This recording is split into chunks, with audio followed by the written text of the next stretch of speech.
for our warfighters at speed and scale. Our government-owned depots, arsenals, ammunition plants, and shipyards are a vital component of our overall capacity to manufacture and sustain critical capabilities. But as bad as the contraction has been in the private sector's manufacturing capability, it's arguably been worse in our organic industrial base. The OIB has suffered from decades of neglect and underinvestment. Recent conflicts have exposed the weaknesses in the OIB, and the weakness in the OIB directly affects our readiness. Mission-capable rates for critical weapons systems have fallen well below acceptable levels. I've been beating the drum for a long time on the decline of our OIB and the defense industrial base as a whole. I'm glad that President Trump shares my concerns and has released a budget request that finally addresses this problem. The President has requested a historic $1.5 trillion budget for our national defense. This budget directly confronts the challenges in our defense industrial base with over $100 billion in investments to revitalize manufacturing, expand domestic and allied critical minerals projects, and secure our supply chains. We need to enact that budget, and we need to rapidly turn that historic investment into capability for our warfighter. That's why it is so critical to understand from the services how they plan to accomplish that goal. Last year, the Secretary of the Army offered the Transformation Initiative, or ATI. The goal was to position the Army for future fights, streamline force structure, and eliminate wasteful spending. Congress shares those goals, but as questions arose, it became clear that the Army hadn't done all of its homework. ATI has since evolved into what is being called the continuous transformation. The name may have changed, but our questions remain.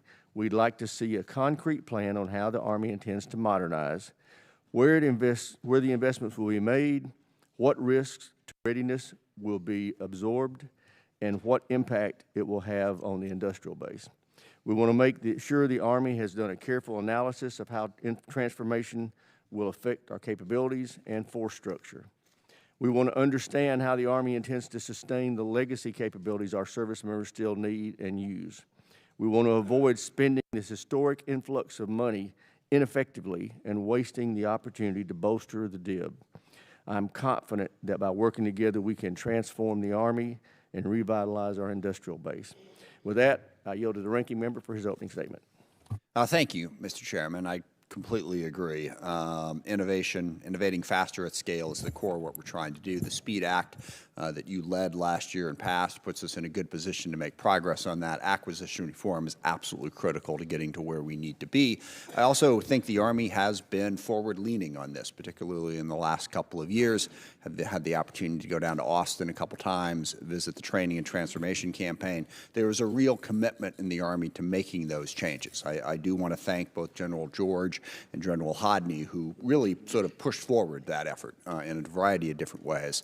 They served our country very, very well. There was a lot more work to do, as the chairman pointed out. We are not where we need to be on the defense industrial base or producing what we need to produce. And I look forward to hearing from both of our witnesses today about what can we do to increase that manufacturing, get to the scale that we need. The other point that I always like to make is we are going to need to do it in a cost-effective way. I think it is highly unrealistic to ask for a 50–60% increase in the defense budget when we have our debt to GDP ratio over 100% and we continue to cut taxes and reduce our revenue in 1,000 different ways to the tune of trillions of dollars. That just doesn't add up. And past a certain point, that is a national security threat to this country. Now, the good news, I think, as I've looked at the technology that we have the ability to meet our defense needs in a more cost-effective manner. We have developed a number of new systems. There's a lot of private capital out there investing in cheaper missiles, cheaper drones, cheaper ways to shoot down drones, crucially, secure communication systems. So I really think we need to focus on how can we achieve our national security objectives in a more cost-effective way. And I worry that once again, as we have for the last 25 years, our approach is simply be, well, let's just throw more money at the problem. Let's imagine that we have an infinite amount of resources and it's just too important to care about how much it costs. Sadly, fiscal restraints are part of life as much as we want to try to wish them away. So I want to hear from our witnesses today about how they're planning on doing all of this, but doing it in a way that we can actually afford. One piece of that, two final issues that I just want to make sure you address. The money that DOD is giving to the Department of Homeland Security, we have not been adequately reimbursed for that. It seems like that money just goes into a black hole. They have their needs, but DOD has its needs. I'd love to find out if they're ever going to pay back for that and if we're going to stop just having DOD subsidize DHS. The last point, the Army is the lead agency on civilian harm. This committee, this Congress a couple years ago passed requirements in terms of funding, and I forget the exact name of it, a civilian harm center to basically take a look and make sure that we are not killing civilians when we shouldn't be. Sorry, we should never be killing civilians, I should say, that we are not, that we're being careful about how we fight our wars and we live within rules of engagement that make sense. As I understand it, the Department of Defense and Army has completely defunded that. You are in violation of the law right now on civilian harm. I'd like to know either A, what the explanation is for why you think it's okay for you to ignore the law that Congress passes, or B, what you're planning on doing to fix that problem. With that, I yield back. Thank you, Mr. Chairman. Great. Thank the ranking member. Now I'd like to introduce our witnesses. We have the Honorable Dan Driscoll, Secretary of the Army, and new to us, General Christopher Leneve is the Acting Chief of Staff of the Army. Welcome. Mr. Driscoll, we'll start with you. You're recognized. Chairman Rogers, Ranking Member Smith, distinguished members, it is a privilege to address you today.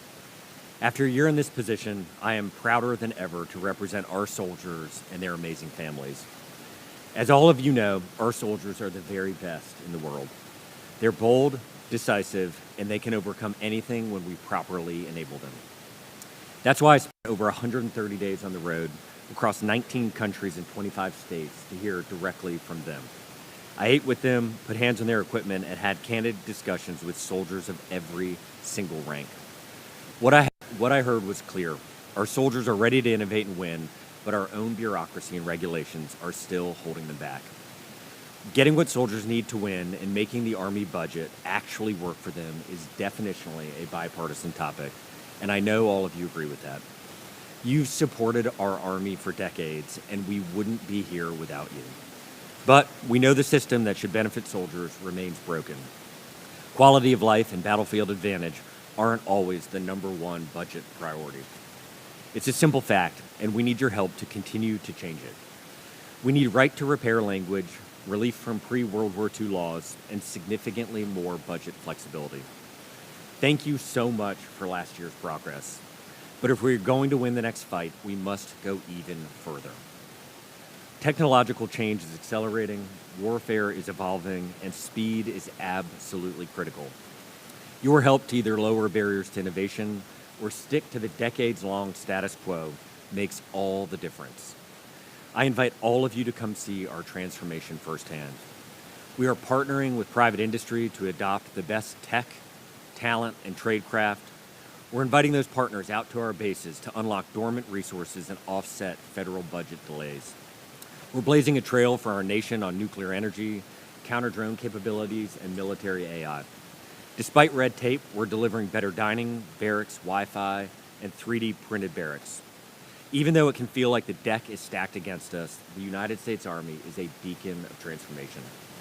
For instance, as we speak, we are hosting the largest hackathon ever in human history to retroactively jailbreak our siloed equipment. It's named Operation Jailbreak. Last month in Europe, soldiers showed me how our software systems are compartmentalized, isolated, and ineffective against modern threats. Meanwhile, Ukraine's Delta Common Operating System, their modular open architecture command and control system, is absolutely incredible. It fully integrates every drone, every sensor, and every single shooting platform into just one single network. Ours does not. Unfortunately, for decades, our budget process incentivized companies to protect their intellectual property at all costs, creating walled gardens in our command and control architecture. This has been the status quo for far too long. It is no longer acceptable, and industry is helping us solve it right now. I contacted 9 of our defense primes and other large partners who immediately agreed to send thousands of pieces of equipment, engineers, and scientists to Fort Carson. Together, we will force our way through the firewalls, link every system, and achieve true right to integrate. And this is just our first sprint on it. We will do it again and again and again until we get it exactly right. I want to be clear, this is a perfect example of our Army's potential for speed and innovation. No one else has the talent, the drive, and the obsessive work ethic like our soldiers to pull this off. Operation Jailbreak is the first of many sprints to bypass red tape and bureaucracy. What we're doing in Colorado should be the standard operating procedure going forward. It's the iterative process that make America's tech sector the very best in the world. But you would be amazed at the regulatory walls that stood in our way. And we've expended a sinful amount of energy just to do the right thing. Imagine what we could do if you continue to help us slash those restrictions. We can do more if you help us balance oversight with speed. We can maximize our budget if you help us partner with America's entrepreneurs. We can move faster if you help us shed obsolete equipment and invest in the future. And with your help, we can ensure the Army remains the dominant land fighting force for the next 250 years. Thank you so much for having us, and I look forward to answering your questions. Thank you, Mr. Secretary. General, you're recognized. Chairman Rogers, Ranking Member Smith, thank you for the opportunity to appear before this committee today. The credibility of our Army is defined by what it is prepared to do, not what it intends to do. So every decision I make enables our soldiers to be more lethal and ready to fight and win and serve as the backbone of the joint force. In the Indo-Pacific, we're building a force postured to deter threats to U.S. national interest and designed to extend the operational reach and endurance of the joint force. Right now, 87,000 soldiers are campaigning throughout the region. Our Typhoon missile systems are forward deployed to the Philippines and Japan. We position LTAMs in Guam and the IPIC unit in Korea, extending next-generation air and missile defense against current threats in the region.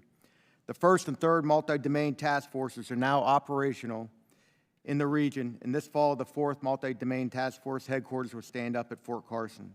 Each MDTF brings together long-range fires, intelligence, electronic warfare, space, and cyber, all integrated into a single theater-level capability designed to support Joint Force commanders across vast distances of the Pacific.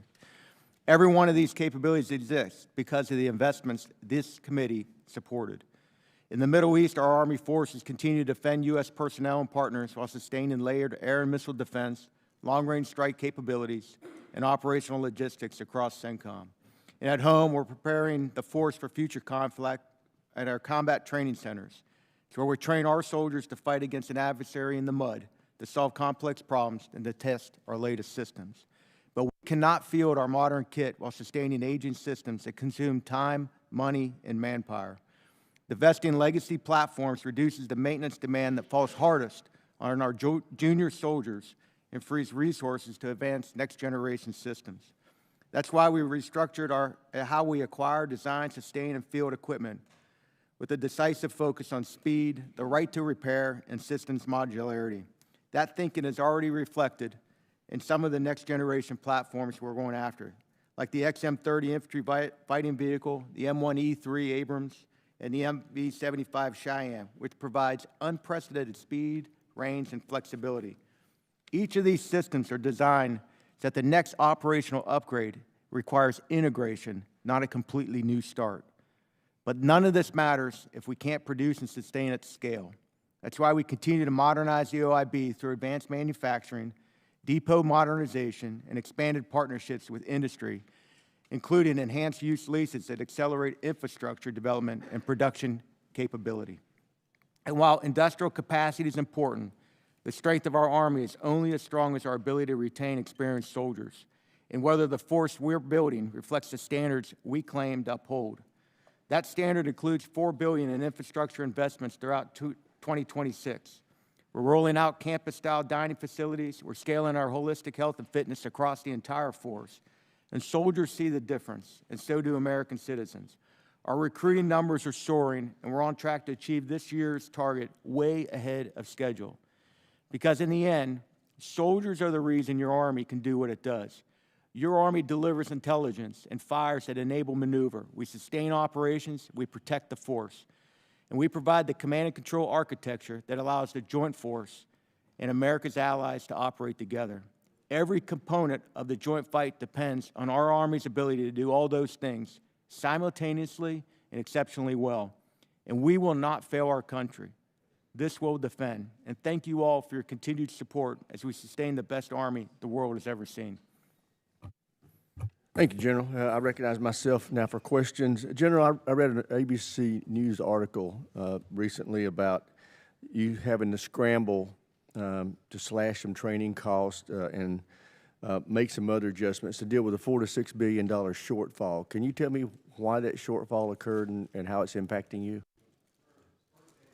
Turn your microphone on, please. Yeah, thank you, sir. Sir, first off, we haven't canceled anything. The report is false. It's based off of prudent planning that we always do, normally around this time of the year, to take a look at what levers that we can pull as we near the end of the FY. We do have a shortfall right now, and you talked about it. Well, Ranking Member Smith talked about it in the opening statement about some of the reimbursements that were due back in. Why don't you go ahead and address his question right now? How are you going to be backfilled by DHS with that money? We believe we will, sir. Do you know what the time frame is? Chairman, we've spoken with Secretary Mullen. We're working hand in hand with his team. We told your colleagues in the Senate a couple of days ago, we're optimistic within a week or two there should be meaningful movement on that.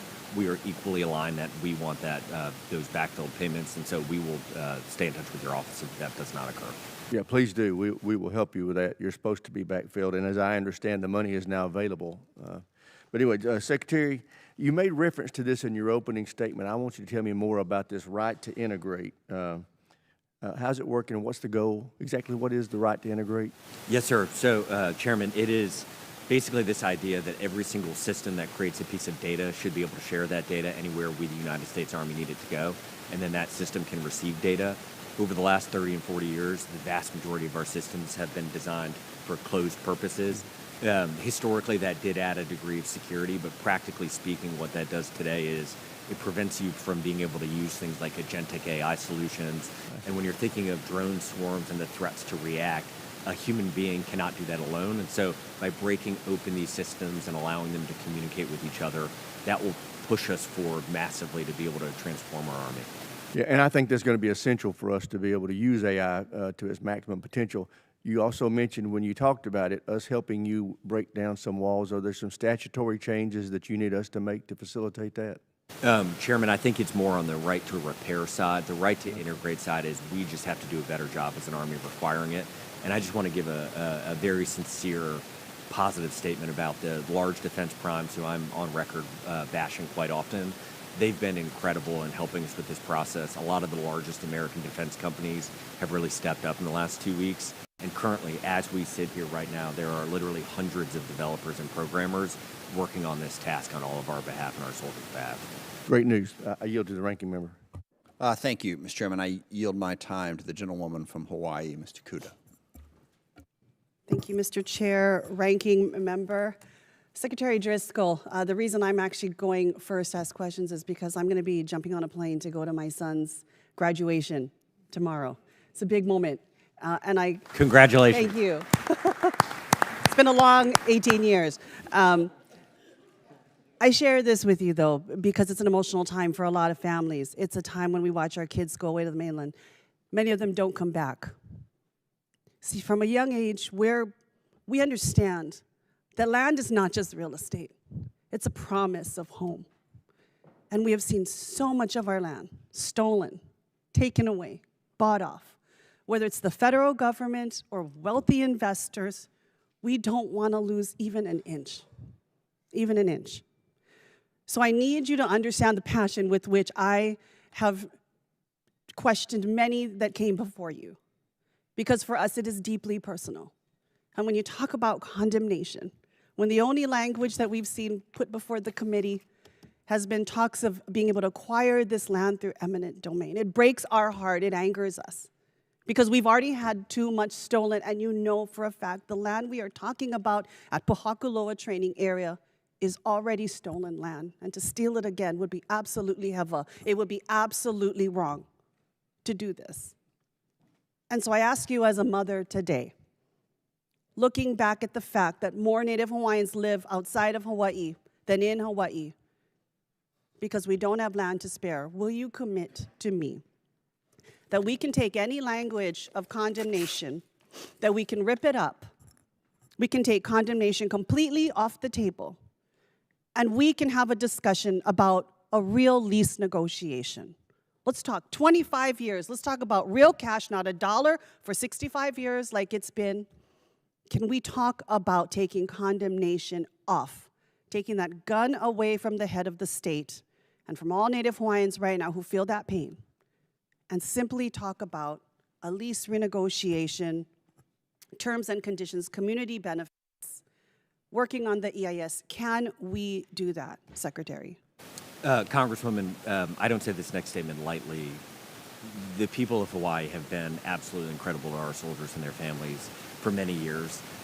When I have gotten a chance to go visit, it is one of our most requested duty stations, and it is because the community has adopted our soldiers into their lives, and I sincerely want to say thank you for that. To your specific question, my understanding has been since the day I stepped foot on that ground and started interacting with the state government, this is an issue that is coming up quickly. This training land is incredibly important. Mr. Secretary, I need to interject because I don't have much time.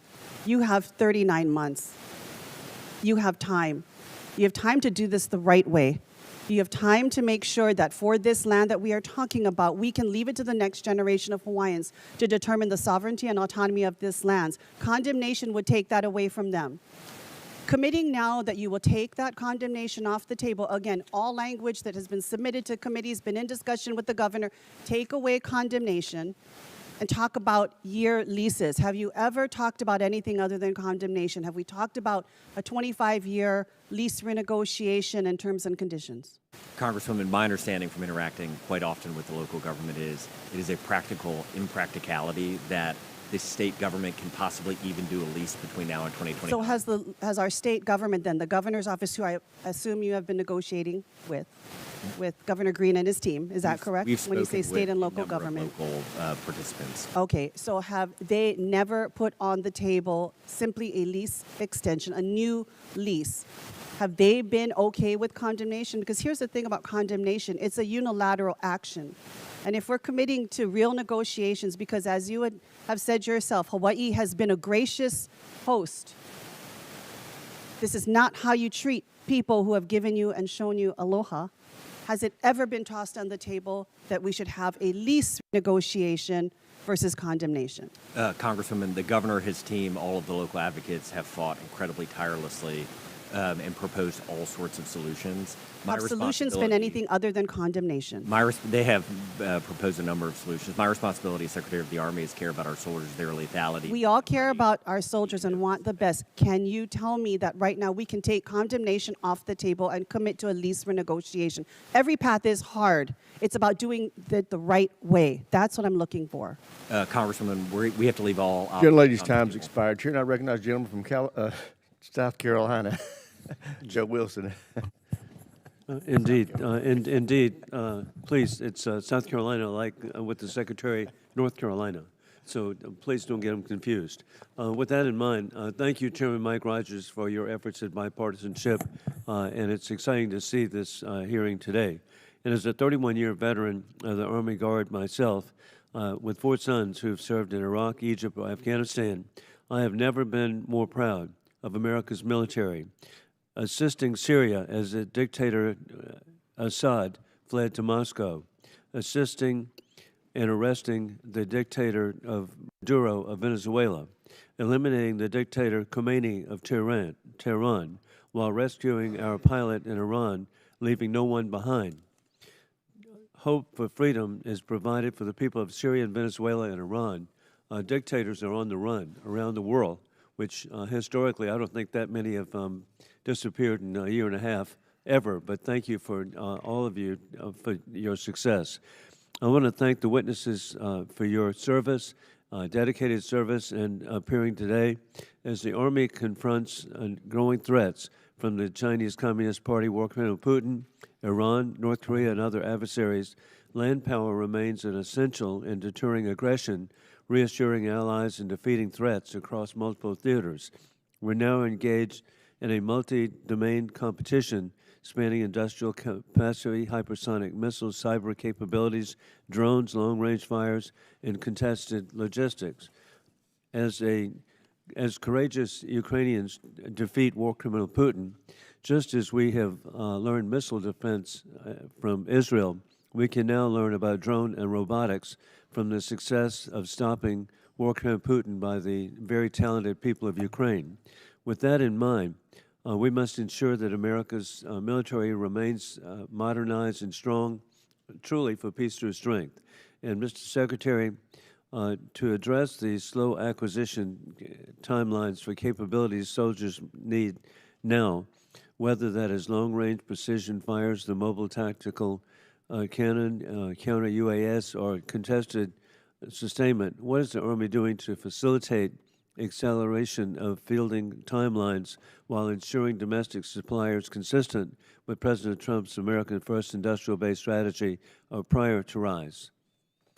Congressman, I couldn't agree more, and I just want to go on record stating how proud we are of our soldiers and everything they've done in the last year under President Trump and Secretary of War Hegseth's leadership. The United States Army has been able to move out and do things we haven't done in decades to cut down the bureaucratic timeline to get our soldiers what they need. So specifically, what we've done in the last year is we cut down our PEOs, which were a number of siloed acquisition professionals with approximately 15 steps along each process. Each of those steps could reset a purchase back to the beginning, and this led to outcomes where it could take 2 to 4 years to buy things we knew we wanted and needed. We have consolidated down to new PAEs, and as an example of the success, on day 5 of Operation Epic Fury, we knew we needed to surge more counter-drone solutions into theater. By day 10, we had purchased 23,000, and by day 20, they were starting to flow into theater, with Ranger Regiment 82nd helping to train our soldiers forward. And that is all because of the changes that we made to our acquisition. Well, again, the opportunities we have of learning from our allies. I hope there was an article yesterday in the Washington Times front page about the success of Ukrainian drones and robotics to defeat war criminal Putin and the oppressed people of Russia. With that in mind, too, I'm really grateful. I represent Fort Jackson, the initial Army training facility. And General and Secretary, it's always exciting to be at the airport in Columbia and see these young people come in with a brown envelope to be greeted by the drill sergeant. And so, I look at it, look at the opportunities and fulfilling lives these young people are going to have. With that in mind, there's a program there for the Future Soldier Prep Course. And I've been really impressed with it. And Mr. Secretary, as we approach issues, what is the future for that course? Congressman, I actually did basic training at Fort Jackson, South Carolina, and it was an honor to go back. And I would challenge any American that isn't feeling good about your country, go watch a graduation at Fort Jackson, South Carolina, as these previously civilians 9 weeks before come out as soldiers, and so many families are crying. And one of the things about the Future Soldier Prep course that makes it so special is when you get there, there's a why wall. And so these are for civilians who just can't quite make the cut for whatever the reason is. And so when they get to the course, they write their why of being there. And what we have found is these soldiers who go through between 2 and 10 weeks of additional training, either on academics or fitness or diet, they come out and have the exact same. Gentleman's time has expired. You're ahead of the curve. Thank you. Chair now recognizes the gentleman from Connecticut, Mr. Courtney. Thank you, Mr. Chairman. Secretary Driscoll, on May 1st, 4,000 Army soldiers of the 2nd Armored Brigade Combat Team attended a color casing ceremony, a send-off ahead of deployment to Eastern Europe that the Army had announced last March. At the ceremony, Major General Tom Felty, who's the head of the 1st Cavalry Division, gave some very stirring remarks where he said, quote, "Make no mistake, our adversaries are paying attention. When an armored brigade combat team deploys forward, it sends a clear and unmistakable signal. The ABCT is the embodiment of American ground combat power."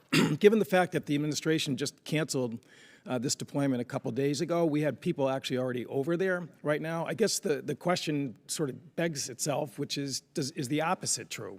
If our adversaries are paying attention, is the cancellation of a deployment of a brigade combat team sending, again, the opposite signal in terms of our commitment to our allies in Eastern Europe?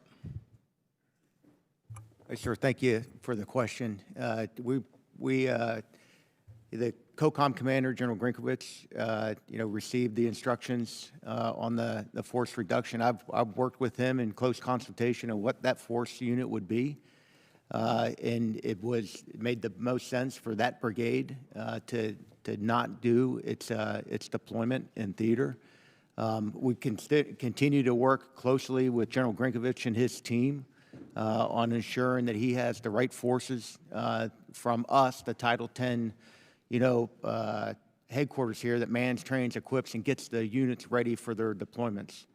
So we worked with him on what would be the unit that would not execute the mission.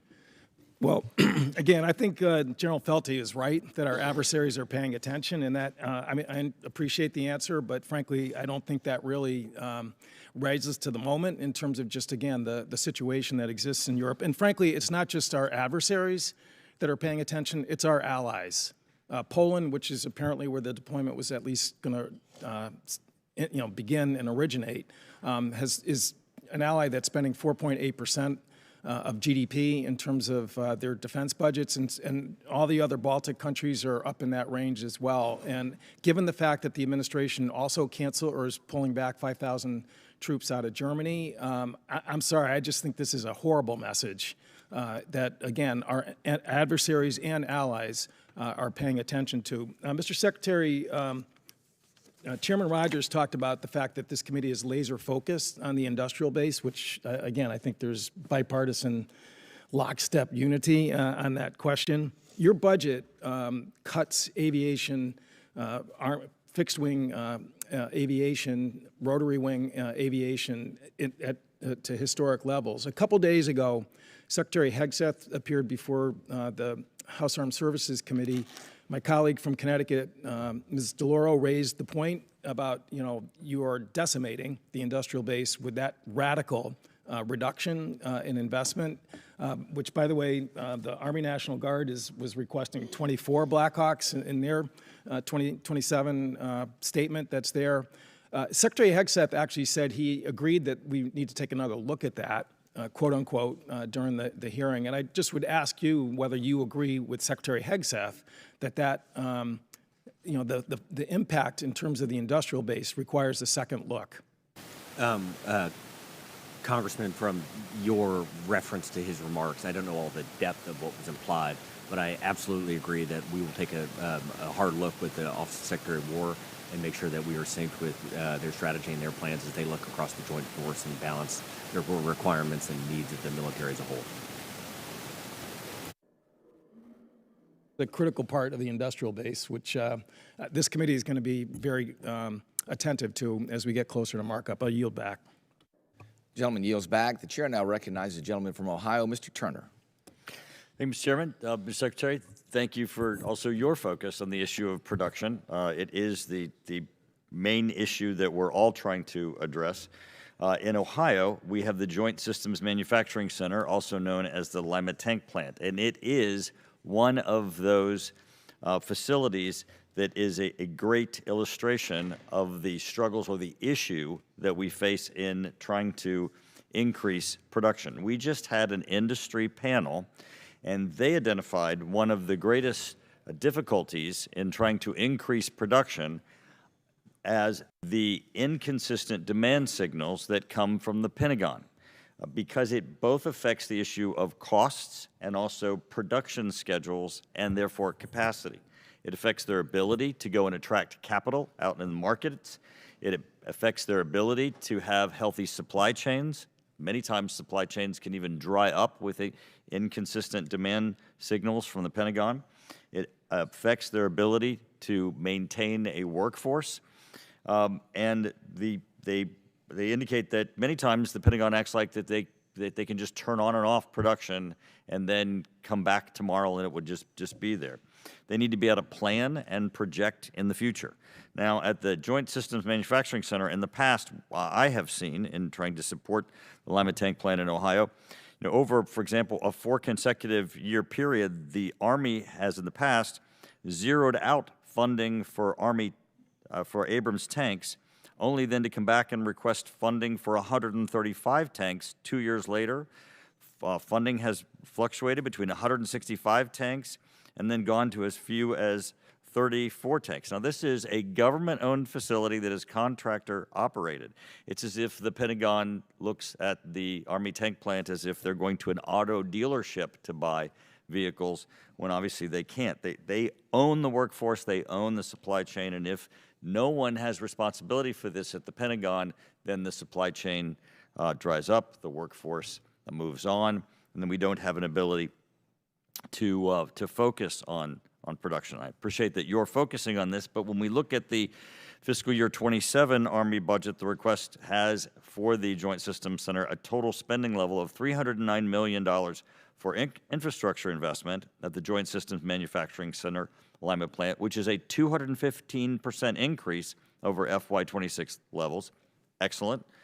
But the budget also includes funding for the upgrades of 22 M1A2 Abrams for a total of a $654 million decrease over fiscal year 26 funding. The lower quantity of M1A2 upgrades and huge increase in investment at the plant is in part as a result of the development of the Army transitioning to the production of the new M1E3 main battle tank at Lima. I'm concerned that the gap in funding between decreasing M1A2 upgrades and ramping up of the M1E3 will leave a gap in work at the line, forcing either layoffs or relocations. Again, the supply chain and the workforce will be impacted, so that when we go back for production for the M1E3, we're going to have this spigot turning on and off aspect that will impact production. So what are the Army's plans for transitioning from the M1A2 upgrades to the M1E3 production, and how do we get, which I know you're struggling with, how do we get to the point where the Pentagon can actually project and take into consideration its understanding of up and down its supply chain and up and down its workforce of actually a facility that the government owns, only one in North America? Congressman, we've tried to work hand in glove with General Dynamics, who is the contractor at the Lima plant. This is one of the issues that the longer I've been in the seat, the more complex I realize it is. And it's complex because we don't operate like a private business. And I know all of you know that, but because we can't do things like at scale multi-year procurement, because the average Secretary of the Army is only in the seat 23 months, because all of you have preferences on where the dollars go that don't necessarily match where we think they should, and that's okay, that's good government. That makes it where it is very difficult to provide long-term demand signals. And so if you think of why things like cost plus come to be, it is because we, the government, or we, the Army, when we tell industry what we want, by the time that thing is actually there, we may have changed our mind for all sorts of reasons. We, under continuing resolutions, which I think 18 in the last 20 years, we can't do new starts. So they just can't trust us. Which have horrific impacts on you. And so we end up doing all of these kind of backwards economic structures like cost plus pricing, which no one would prefer, but these are the Let us realities. help you. As you come up with recommendations to address these issues, let us help you and give us recommendations to affect it, because we understand it affects capital costs and production. Of course. Thank you, Mr. Secretary. Thanks, Congressman. Thanks much. Gentleman yields back. The chair now recognizes the gentleman from California, Mr. Garamendi. Thank you. I want to follow up on what my colleague Mike was talking about, and also my colleague Joe here. It comes down to, where are you going? What is the future of the Army? You have this Army Transformation Initiative. It appears as though it goes left on Monday and right on Tuesday. There's not a consistency. This committee must have, from you, Mr. Secretary and General, a very clear understanding of what the Army Transformation Initiative is in all of its major elements. We just heard a discussion about Abrams tanks. And we heard a discussion earlier about the force in Poland, or not in Poland. And so what we're seeing here is a significant inconsistency of direction. And we need to know, we're going to put together the NDAA in the days ahead. And that NDAA has to, I assume the Army is really interested in its transformation initiative. What exactly is it that you intend to do? What are the top 3 or 5 parts of that initiative? we're going to have to give you the authority, or maybe we disagree and don't want you to go in that direction. But what we're seeing here is enormous inconsistency in direction. And that is not going to suffice as we put together the future direction and laws that the Army is going to have to carry out. There's also a very serious problem in the mission capability rates of all of your equipment. It's trending negative. How are you going to address that? And is that part of the transformation initiative? I would hope that the ability to maintain your equipment is part of that. It's fundamental. And yet what we're seeing over time is a lack of attention by the Army on the ability to maintain its equipment. How are you going to address that? There's a pile of money coming your way, at least in the President's budget. Will that be used for the initiatives in the Army transformation? Will it be used for maintaining your equipment? How are you going to deal with that? And finally, what lessons have you learned from Ukraine? So let's go at this one at a time. Your Army Transformation Initiative, what are your three major actions, Mr. Secretary? Congressman, action one is until data can be shared between every system seamlessly on the business side of the Army, we always describe the Army as two core functions. One is a killing machine on behalf of our nation that we hope we don't need. The other is a large enterprise scale business. When we came in about a year and a half ago, we had 650 individual siloed business systems. We've cut it down to about 220. We're trying to get into the teens. So that's an organizational issue. That is a reorganizing purchasing your acquisition bureaucracy. silo breaking issue, Congressman. All right, that's one. How about 2 and 3? Two is all of our equipment. Every single thing that my colleague, General Lee, mentioned, every piece of equipment we buy has to be modular and open architecture, which practically means it should have things like USB ports, so that whatever technology in the future Just heard a exists, discussion about we're not going to buy tanks. We are going to buy tanks. Does this initiative focus in on exactly what you're going to need in the future, General? Sure, I think it does. When you take a look at our equipment, and the answer is yes and yes. We're not walking away from the ability to repair our equipment. That's the right to repair, the ability to be able to manufacture our own parts that we need to be able to do on legacy equipment. I really look at it in three bins: legacy equipment, enduring equipment, and then the modernized equipment. Legacy we have to divest. Enduring is what we're going to have: the Abrams, the Bradley, the Apache, the Blackhawk, until we can get to our new platforms that we have to do, sir, in order to have the best Army in the world against a pacing threat that they're going to ask us to counter. In 23 seconds, I'm going to wrap this up. It is imperative that the Army be very, very explicit about what it needs and where it is going on your transformation initiative, which apparently is your principal direction. And secondly, dealing with the maintenance, we'll need to know what it is that you need. Gentleman's time has expired. Votes have been called. We will go through this next set of questions, and then we will return here at 10:20. So, Secretary Driscoll, General Neve, thanks so much for joining us today. Before I get to my questions, I have an observation to make, and it's very close to home to me.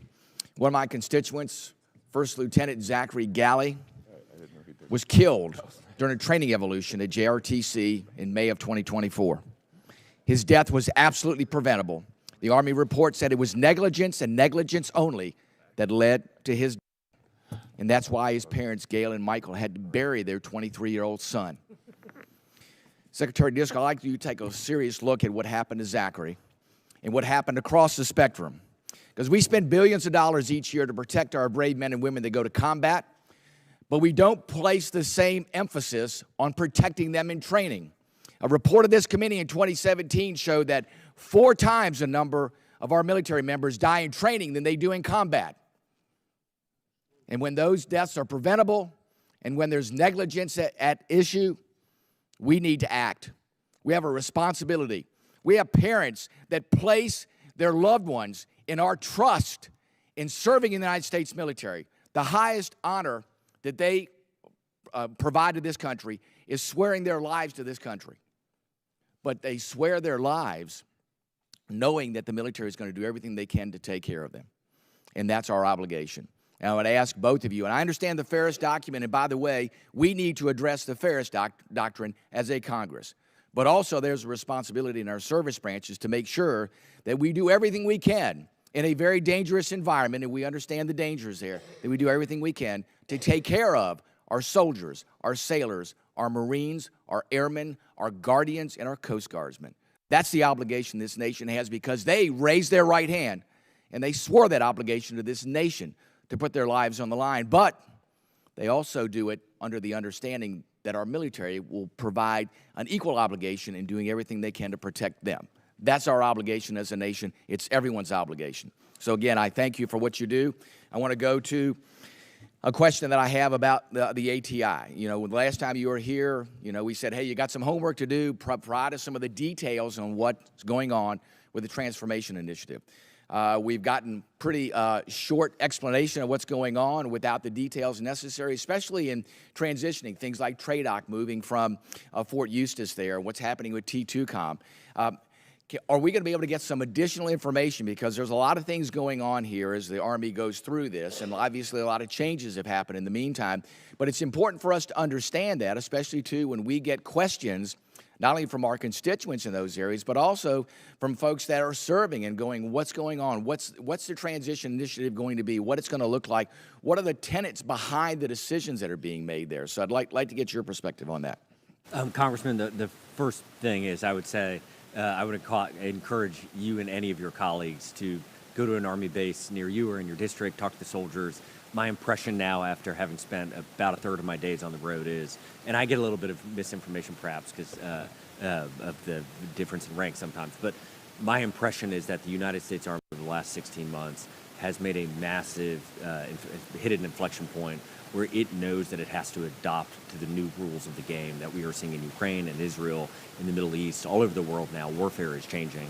And there's a mindset that what we have now is not sufficient, and we will take the assets that the American taxpayer has given us, and we will change. To your comment, Congressman, of whether we have been sufficient in explaining it, that is on me individually if we have not. And so I would be happy to come by your office anytime and meet with any of your colleagues to talk about it.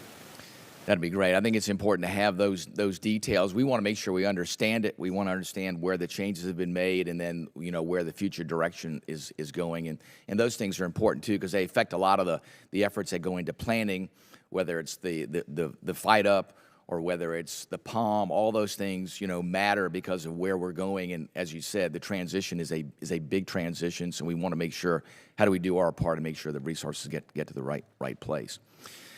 General Neve, you heard Mr. Turner talk a little bit about M1E3. Tell us a little bit more. You're looking at making major changes to that platform, and then looking at how do we change the whole mindset about how we modernize from a mindset of kind of hardware first and operation systems, software later. Give me your perspective on how you see software lining up with this modernization and how you're using modular open systems architecture to achieve that. Yeah, sure. Thanks for the question. The Secretary talked about it, a little bit earlier, but it's a dramatic change when you go from a platform that gets incremental upgrades over time to one that you can literally continually upgrade based off of just being able to integrate new technology into the system by a simple USB port. I mean, it's a radical way of thinking. The second part, sir, is to have the IP rights in the very beginning, so our soldiers can actually produce our own parts and be able to repair at scale all of our equipment. The M1E3, sir, is a huge upgrade. It's lighter. It has less crew capabilities inside of it, so there's less manpower inside the tank itself, and we'll be able to get that into theater a heck of a lot faster because of the weight differences from the older model. We appreciate it, sir. Very good. Thank you, gentlemen. Thank you. We will recess, and we will readjourn, or excuse me, we will return at 10:20. Thank you. Yeah. Good job. Yeah. Good job, Chairperson. Thanks.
back to the issue of the industrial base.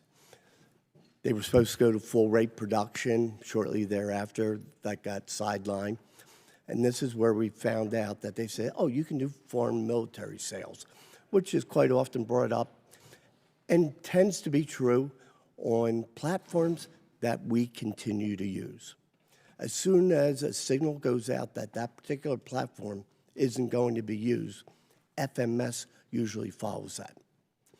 Now we have an interesting dynamic that for the Chinook, for instance, has proposed some foreign military sales. What we hadn't figured in is the relationship with those countries, what it was 2 years ago versus today. And that is significantly changing. There's the E7 issue with NATO, which was awarded and they're bringing back. So as I bring up the rotary wing and the industrial base, how important it is. I don't build any of these in my district. I'm a free agent. I'm looking at this from 10 years on this committee, understanding what it takes. So we see that we're all in on Cheyenne, and we delivered that platform, and that decision was made, and we're all in. And I think they're doing remarkably well. But the idea of putting all our chips that we're all in for Cheyenne while we're decimating the industrial base for the rotary wing is just fundamentally flawed. And that once we destroy that industrial base, to build it back will not be cost effective, will not be quick. It goes against everything we've done. And for the last two administrations, talked about how we have to keep a strong rotary wing. If you can give me an example where major defense acquisition, white sheet, has come in on time, on budget, with the capabilities, I'll be impressed. But we all know it's complicated, and it typically doesn't happen. So the fact that we're all in on the 75 to Cheyenne, yes, we have to cover our bases because experience has taught us we need to have a ready wing. So, Secretary, I heard the previous questions. The idea that we can decimate this is sending the exact opposite signal of what this administration has been preaching. Looking at it is incredibly important, but how that decision was rendered, not understanding that we really won't have an industrial base for rotary wings. Can you walk us through how that decision was made? Happy to, Congressman.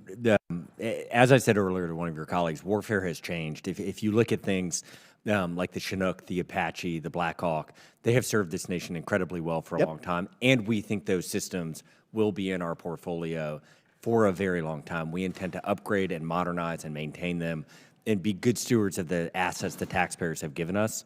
Very similar to wheeled vehicles. When we talk about having 104,000 Humvees, it's not that Humvees don't still serve a purpose. It's just we have a lot of them and we need to go lighter. And so that's why we did a squad vehicle. That's why.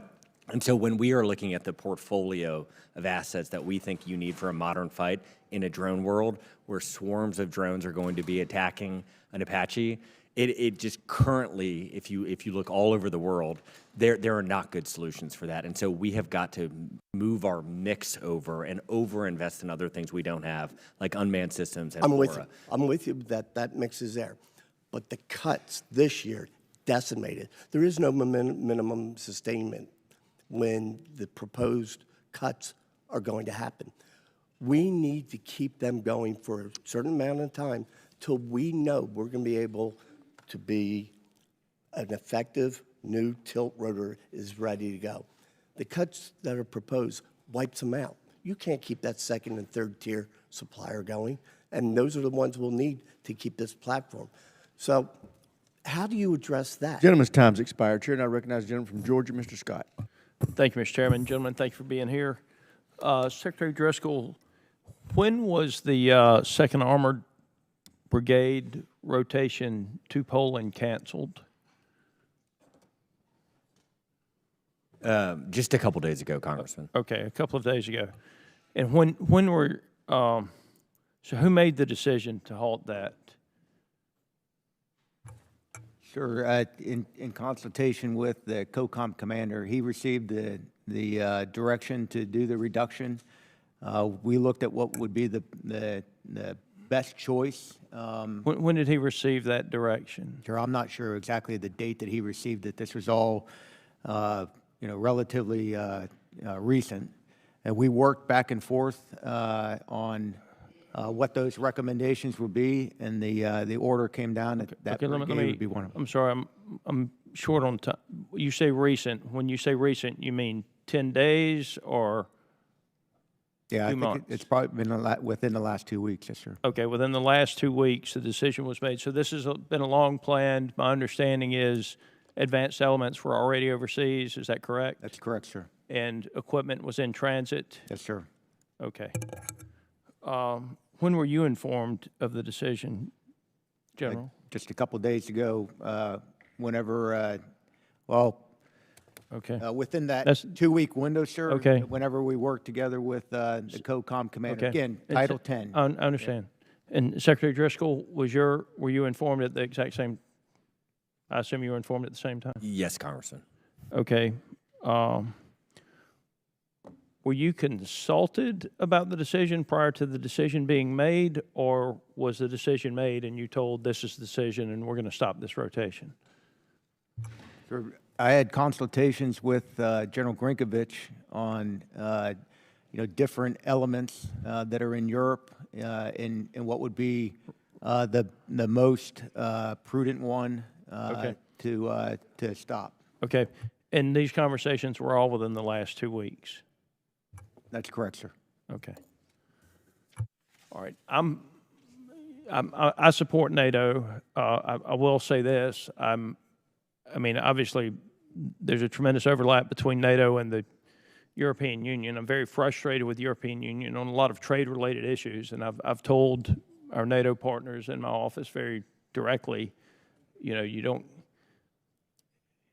get to pretend you're our friends when you pass non-tariff trade barriers through the European Union that damage industry in the United States, like the timber industry with what they've done with the European Union deforestation regulation. So I understand it's tough to balance all of these things, but I want to get to, my primary concern, I'm not worried about the 5,000 troops coming out of Germany. They had been plussed up, they're being pulled back. But it seems to me that when there's been a long planned rotation, it's a 9-month rotation. How long have we been doing these rotations? They're done on an annual. Yeah, we've been doing them for a couple of years now, sir, since the invasion. But we also continuously do planning on what the force elements will be utilized by the COCOM commanders based off the needs that they present. But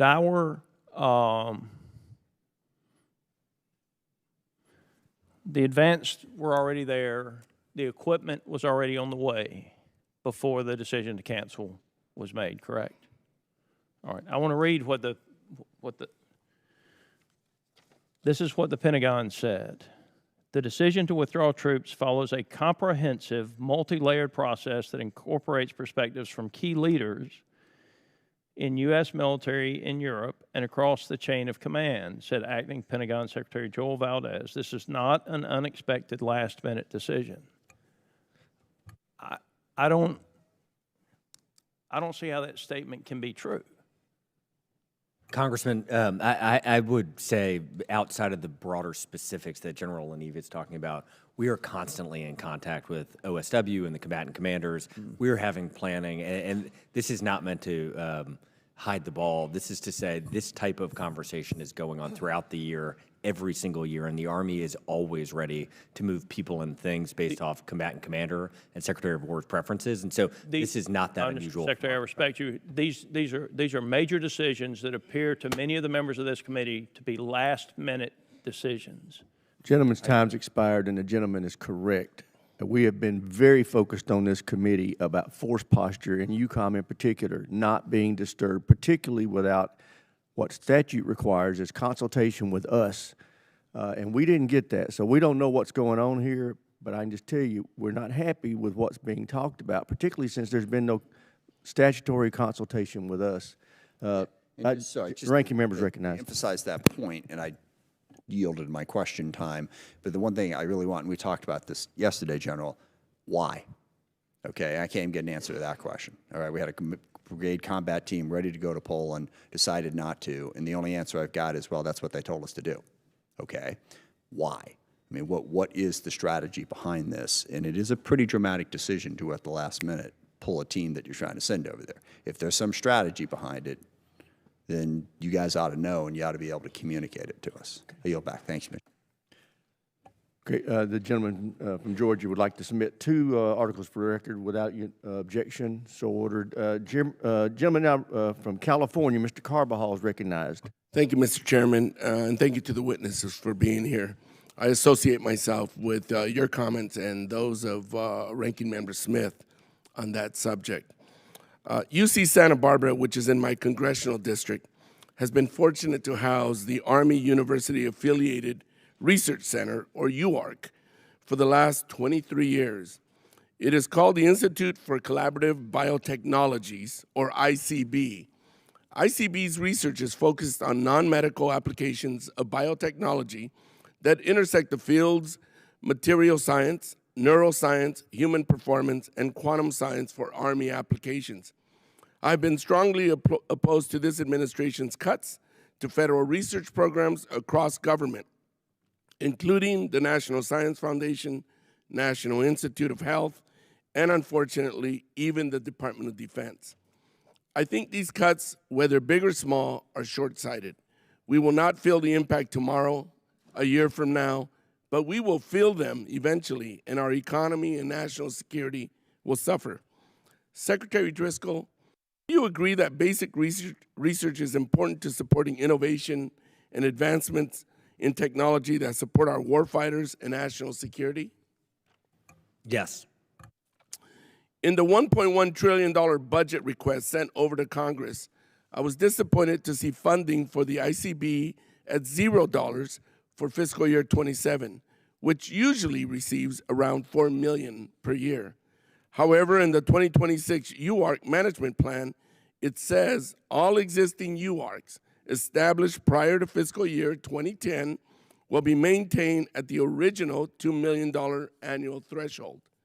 Secretary Driscoll, what was the reasoning behind zeroing out funding for multiple Army UARCs in the fiscal year 27 budget request, including for the Institute of Collaborative Biotechnologies? And can we count on the Army to follow its own plan to meet at least the $2 million threshold? Congressman, I can follow up with your office on the specifics. More broadly, we are trying to be good custodians of American taxpayer dollars, and as we referenced, we are at an inflection point where our nation needs to put every single dollar you give us into a direct mission that can immediately impact the lethality of our soldiers.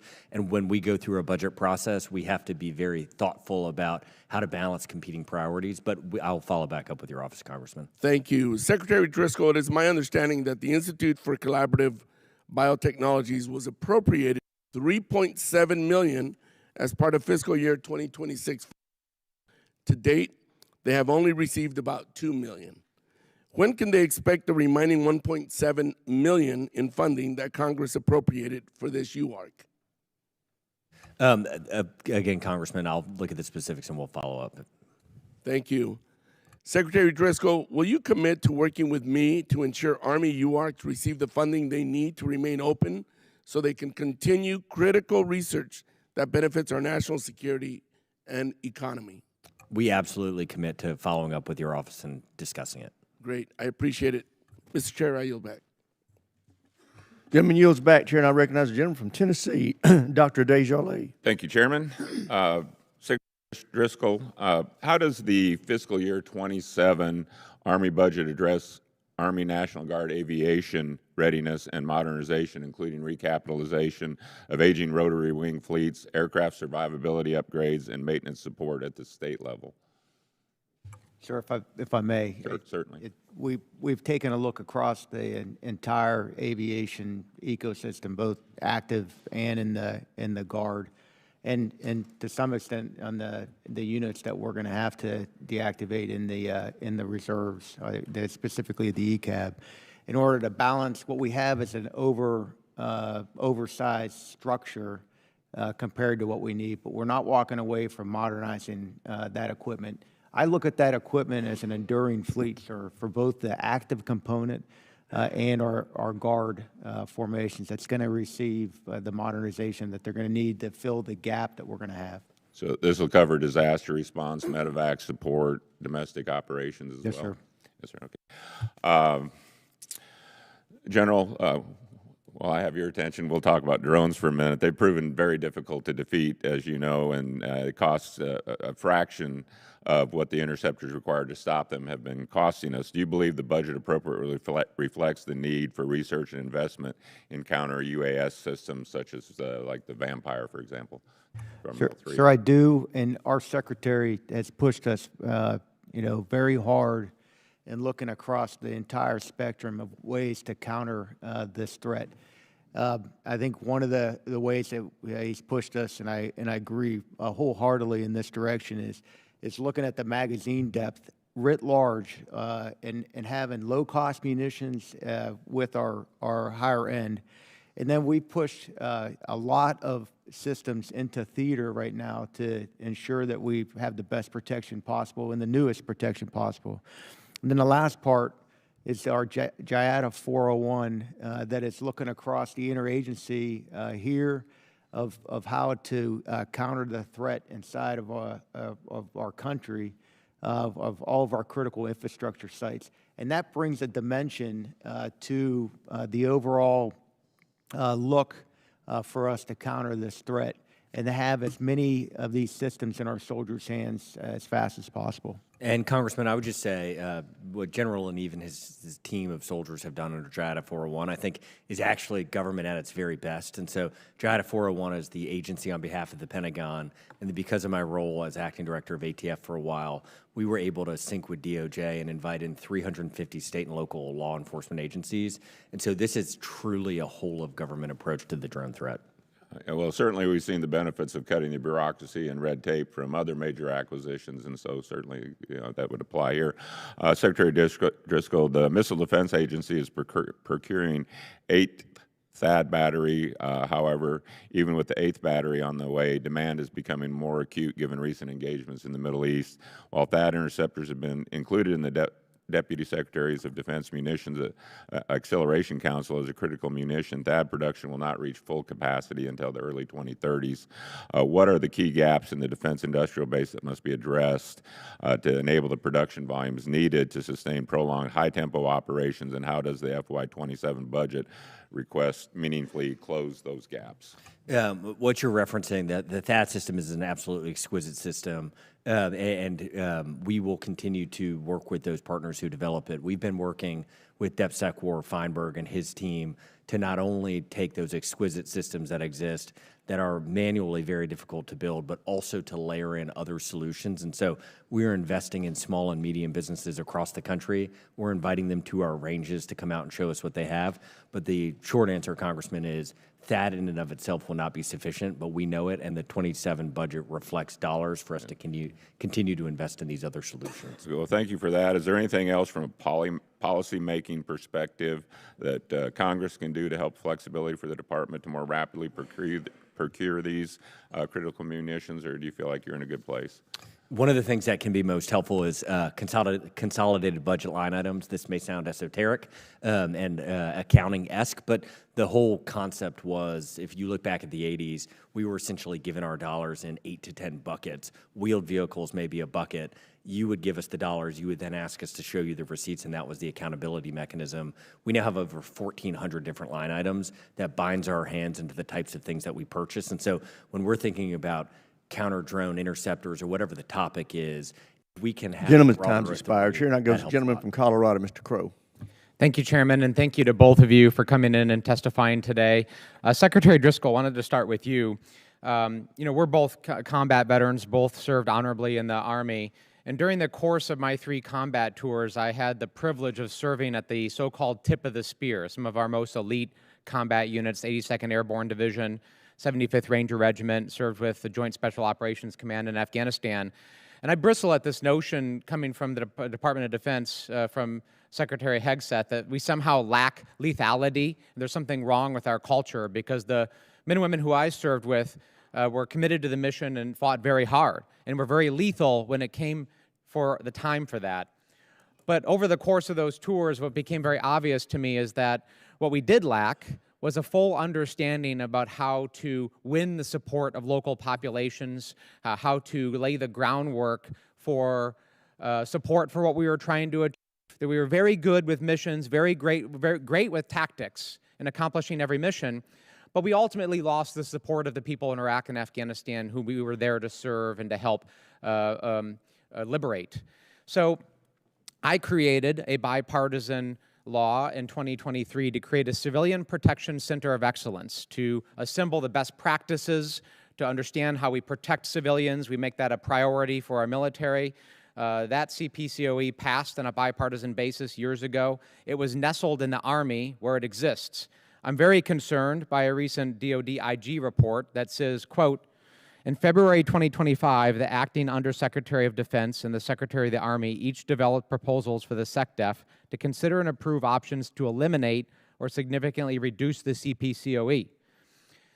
How do you square that with law in the bipartisan intent of this committee, including many fellow combat veterans, that we make this a priority for our military?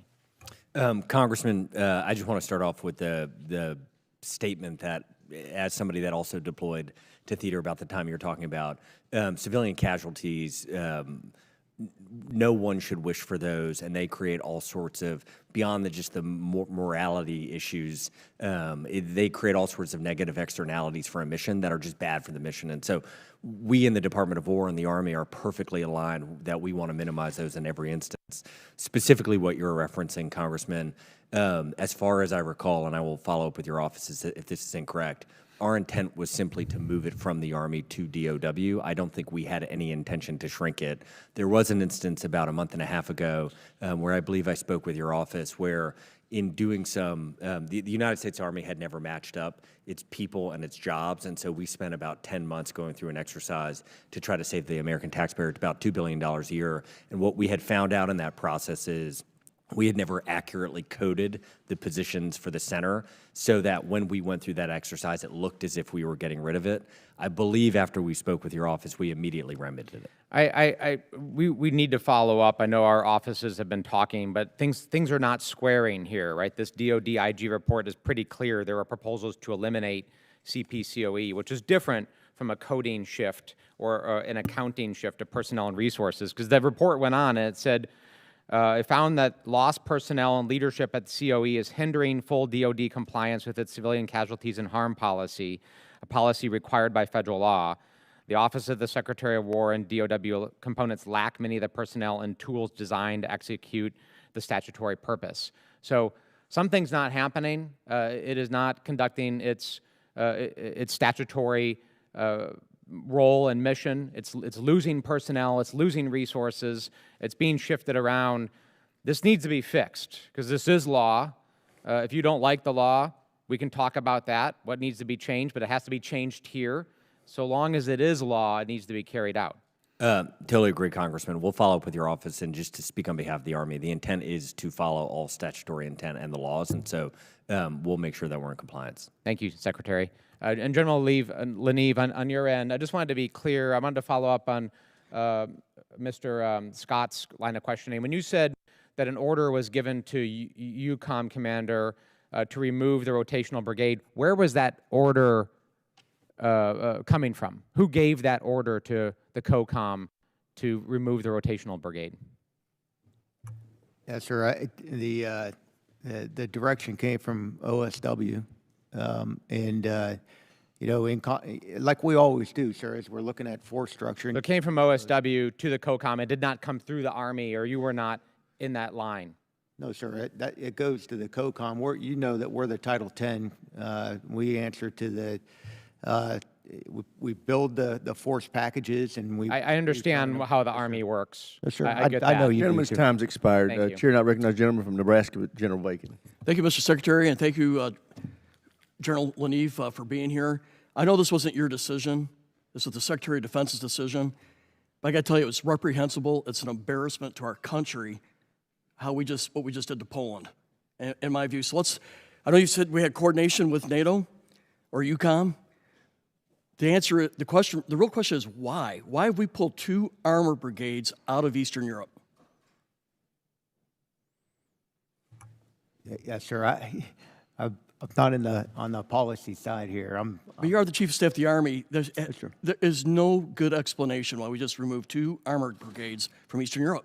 There's got to be some explanation. Well, sure. I think as they reviewed the force structure, the conclusion was that we could reap back one of the brigades that are in the rotation. One brigade that's in the rotation pull that we send over to Europe. There's still another brigade there. There's still a division headquarters that's in rotation there. We still have 5th Corps that is over there as well. But we pulled the brigade out of Romania. Now we're pulling the brigade out of Poland. Is there a plan to replace that brigade in Poland? That you would have to ask the COCOM commander, sir, on how he's going to maneuver the forces that he has. We still have a force structure that is permanent force structure that's in Europe supporting our allies through both exercises and continual presence on the continent. I know I may not represent 100% of people in this committee, but I think I represent the views of the vast majority. We disagree.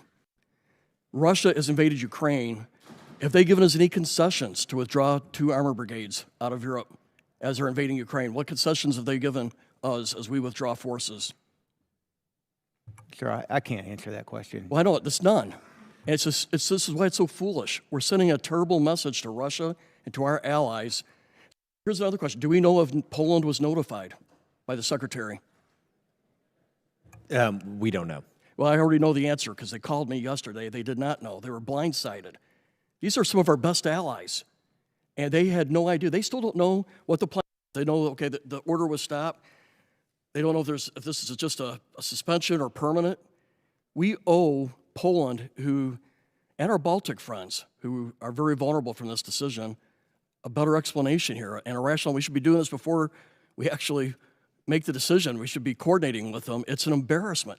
I'm telling you, this is an embarrassment to our country, the way this is being handled. And I happen to know the answer to this, but I'm going to ask, you said we coordinated with EUCOM. I can guarantee you they did not say this was low risk. Can you verify that? Because I happen to know they said it carries risk. So in other words, it was coordinated with EUCOM, but they did not say this was a low-risk decision. Am I right? Sir, those discussions, that risk statement from the co-commander back into OSW, it's not part of what the Title 10, of the Army does. I was just hoping as the Army chief they would keep you better informed. But I happen to know this because I served in NATO. They did not say this is low risk. So in other words, the Secretary of Defense made this decision over some objections of the EUCOM commander. That's what I submit here. I just want to say this is a slap in the face to Poland. It's a slap in the face to our Baltic friends. I think it's a slap to the face in this committee because we've put floors and restrictions on the Pentagon and further reductions in Europe because of what they did with Romania. They told this committee, or the leadership of this committee, that we were not going to, there was no plans to remove this brigade from Romania. Then a week later, it was done. So then we responded in the NDAA to prevent this kind of behavior, and it's happened again. And I think this committee, under the chairman, the ranking member, we got to hold the Secretary accountable for this decision. It's wrong. Okay, my second question, I know I'm the Baltic Security Chairman. Latvia and Estonia have HIMARS, but they just have the launchers. They don't have the warheads or the weapons. What is the plan to fill that?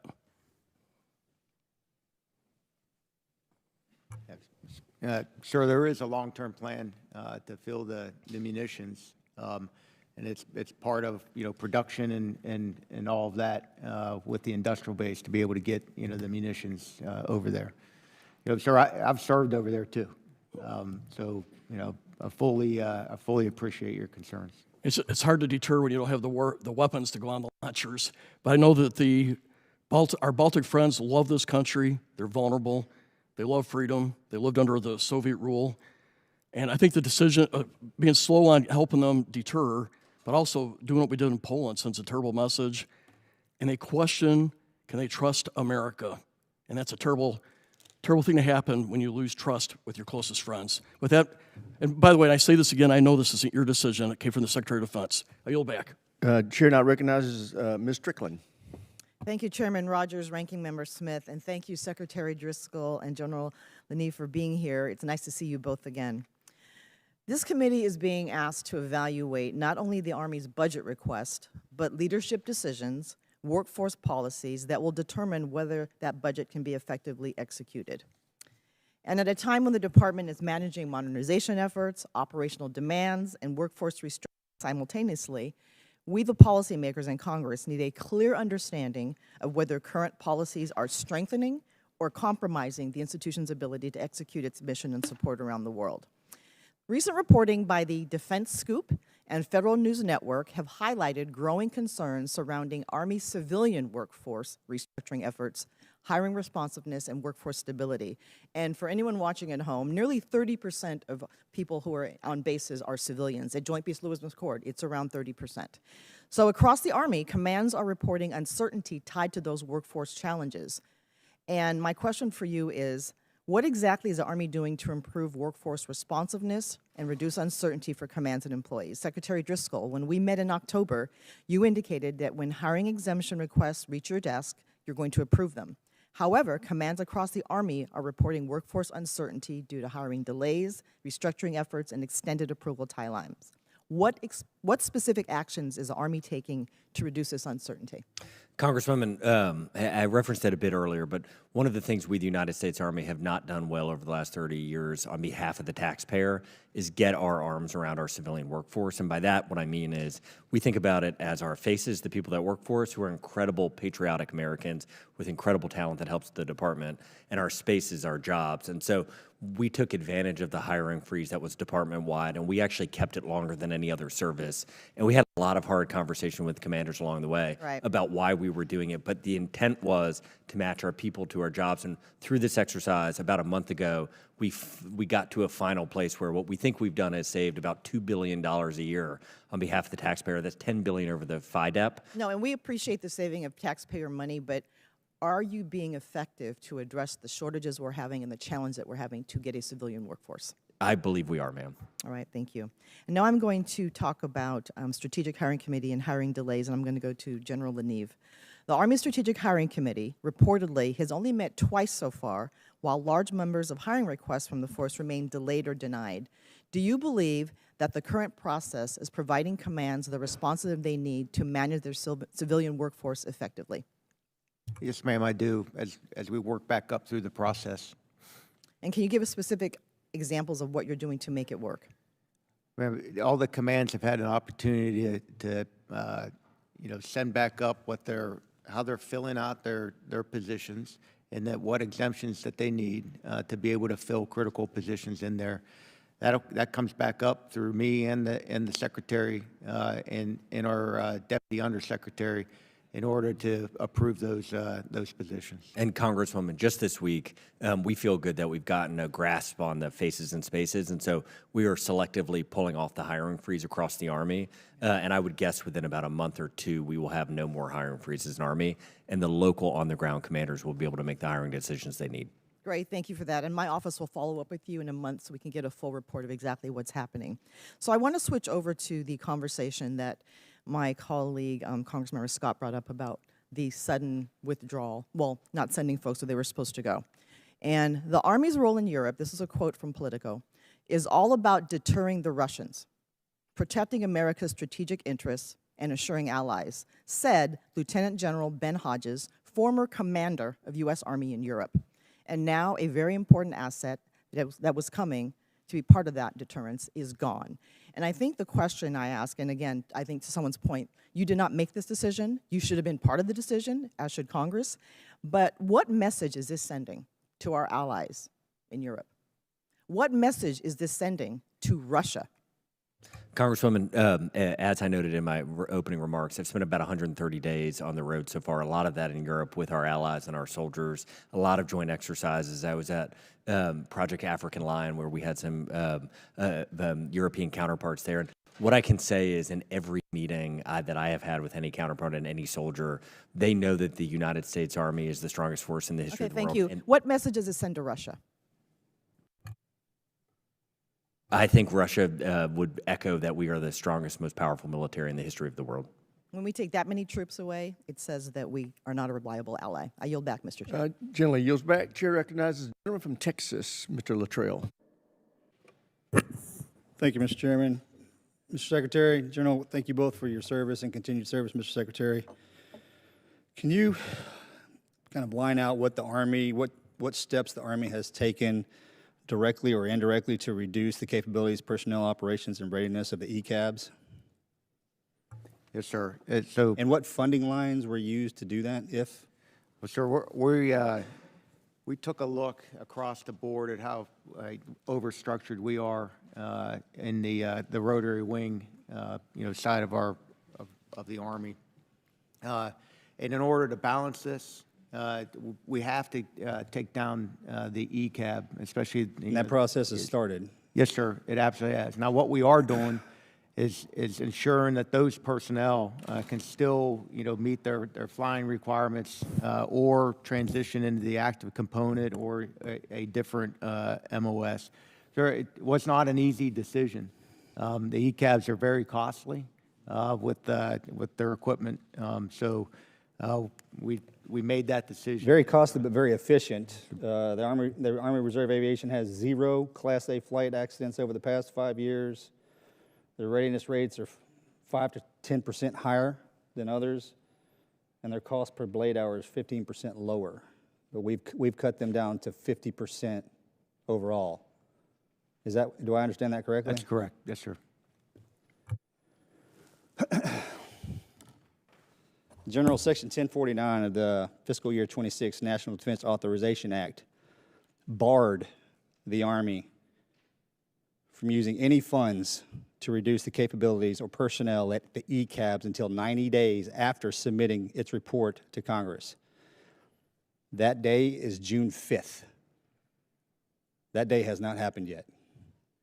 And we have reduced our ECABs to 50% manning, personnel, and readiness. Can you explain to me, after what I've just read off from the National Defense Authorization Act, how that occurred?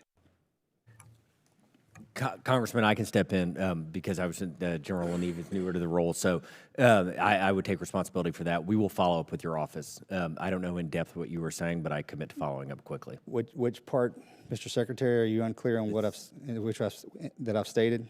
Yeah, the Section 1049. Section 1049. Limitations on use of funds for deactivation of expeditionary combat aviation brigades. Section 1049, none of the funds authorized to be appropriated by this act or otherwise made available for fiscal year 2026 for the Army may be obligated or expended to retire, deactivate, schedule to deactivate, or proceed with any actions that would reduce capabilities, resources, aircraft, or personnel available as of the date of the enactment of this act for the Expeditionary Combat Aviation Brigade before the earlier of this date. Mr. Secretary, I highly recommend you and the General come see me as soon as possible. And somebody better answer. Yes, sir.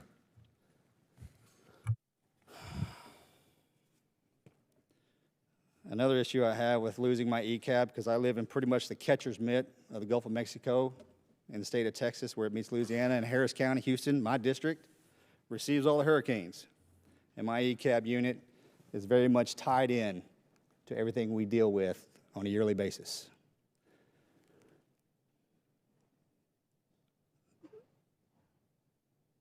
We, for the past 5 years, maybe 4 or 5 years, we have spent $14.3 million. The Army did this, $14.3 million to completely refurbish and rebuild the ECAB's facility in Conroe, Texas. They've been off-site. And the completion of that project, I believe, will be done by the end of the year. So we just stroked a check for $14.3 million to refurbish the facilities for the functionality of this unit, and they won't even be able to step foot in it come September. Mr. Chairman, I yield back. Chair now recognizes the gentleman from New York, Mr. Ryan. Thank you, Mr. Chair. Thank you both for being here. I do want to take a moment in my few minutes to say something that I think is important given recent shocking changes made by the Secretary of Defense. General Randy George should I believe still be sitting here today. No offense to you, of course, General Leneve. His being forced out ahead of time was a grave injustice. I think it was deeply wrong. Many others have said, including General Keane at his retirement, that this hurt our Army. It hurts trust. It sends a really concerning message to the force and to all of our soldiers.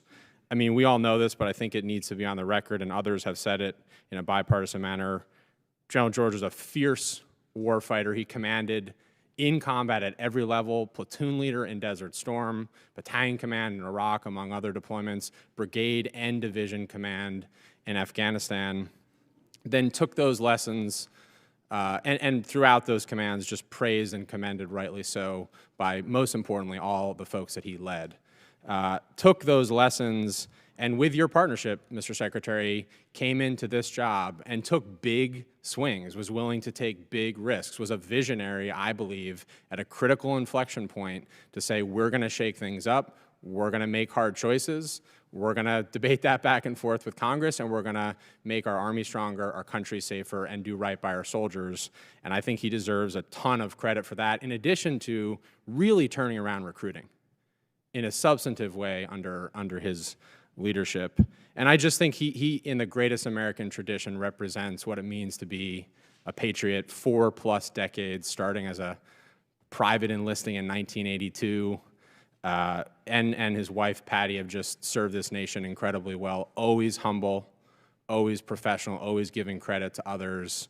I gained a great deal that I learned from him as a young officer and in his role as a chief, and I just think that needs to be said over and over.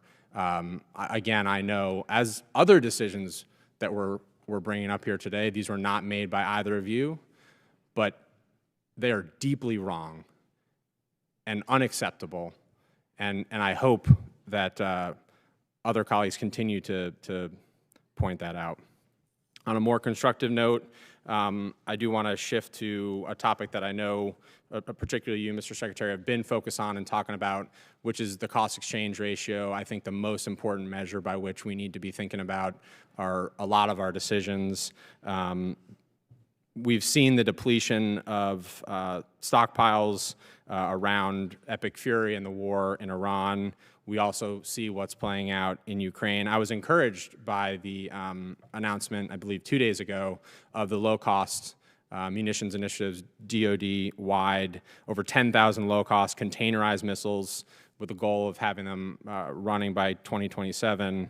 And I know, especially you, Secretary Driscoll, want to commend. You've been looking at bringing down the interceptor cost. You've talked about bringing it under 250,000.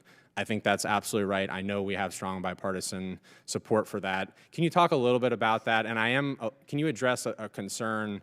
The proposed budget, I worry, in the high-low mix, the base budget funds all the high-end, expensive, over-engineered stuff, and all of the lower-end, primarily stuff, is going in either reconciliation or somewhere else. I think that's 180 degrees wrong. I'm not asking you to necessarily agree with that, although I'd welcome it. But can you talk just about how we're doing that across the Army? Absolutely, Congressman. Again, under DepSecWar Feinberg and Secretary Hegseth's leadership, we are being empowered to go after these new solutions. They are telling us services to go find small and medium businesses and figure out how we can take their innovations, combine them, and scale them. And so what we, the United States Army, are going to announce in a couple of weeks is an X-Prize-like exercise for the Interceptor, where we're going to basically break it apart into the 5 or 6 different components. So as seeker would be one, propulsion would be another, and we're going to go out to the American talent that exists in our research labs and say, do you have a solution that we can buy or lease or rent the IP from? And then we hope to own a lot of the IP, and we hope to go find contract manufacturers so that we can scale these cheaper solutions to mix them with the exquisite. solutions that we already are contracted for. And then the last thing I'll say is what makes Project Jailbreak so important is the command and control that is needed to have all of these systems function at once is the first step to making this happen. Thank you, Mr. Chairman. I'm sorry. As a follow-up to Mr. Ryan's remarks and several members, I just want to make sure there is no daylight between me and the ranking member on this issue of force posture. It is not the fault of the people in front of us today that we've had this apparent deviation. But no, we are going to mandate that the department follow the statutory minimums that are set in statute on force posture. And if there are attempted deviations, we will remedy them and impose pain if they aren't complied with. But with that, let's go to the gentleman from Virginia, Mr. McGuire. Thank you, Mr. Chairman. Thank you to our witnesses, to all of our active duty and veterans in the room. We wouldn't have a country without you, so thank you so much. This is a question for both of you. As you know, the National Guard fields UH-60 Blackhawks as part of an aviation component serving as the Army's strategic reserve. Given the demands placed on the National Guard in its Title X capacity abroad and its domestic missions, I wanted to ask about the Army's plans to support modernization of the National Guard's UH-60 fleet.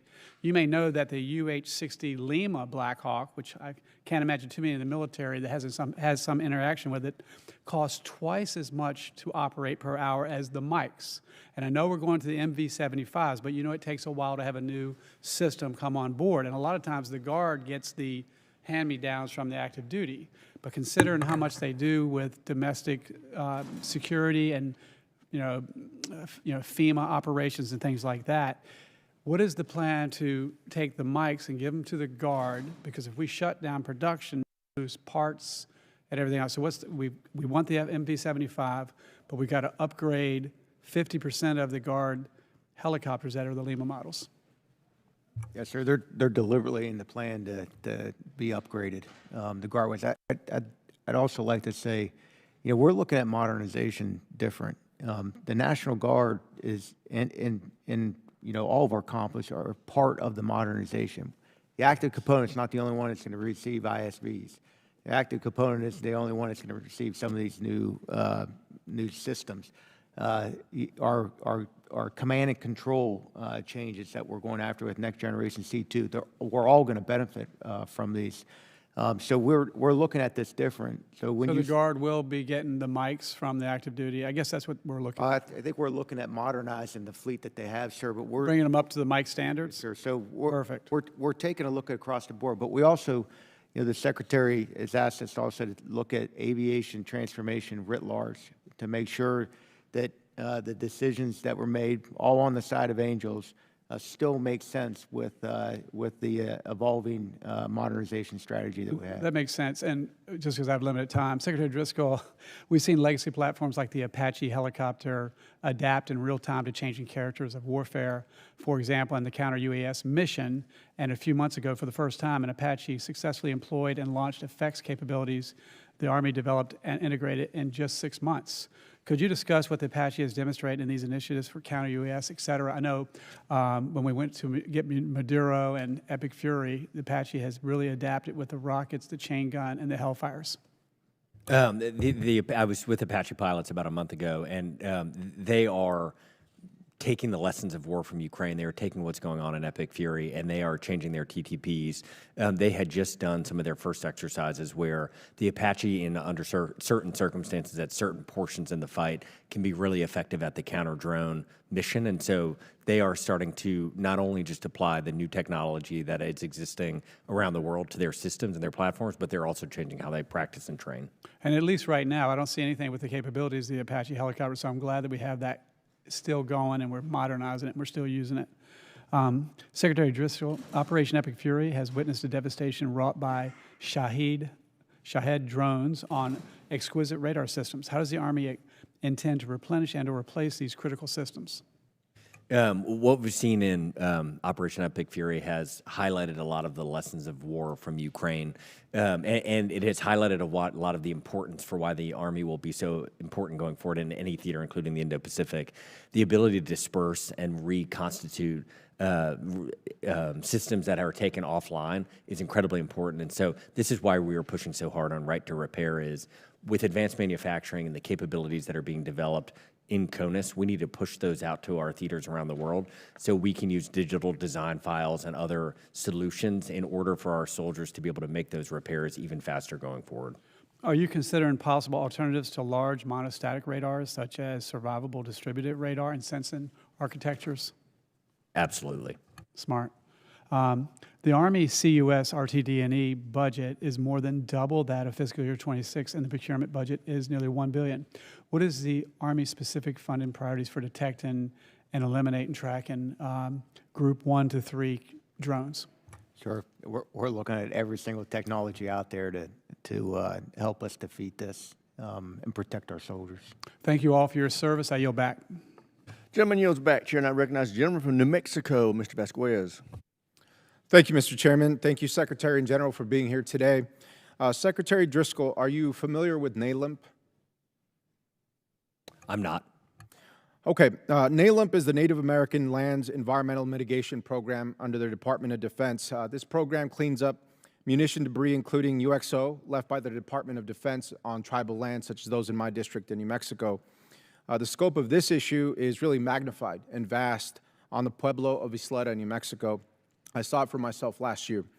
Isleta has 8,850 acres of land that the DoD used for munitions testing from 1942 to 1961 under the former Los Lunas Air Force Range, and the DoD left that land contaminated with thousands of munition debris and UXO.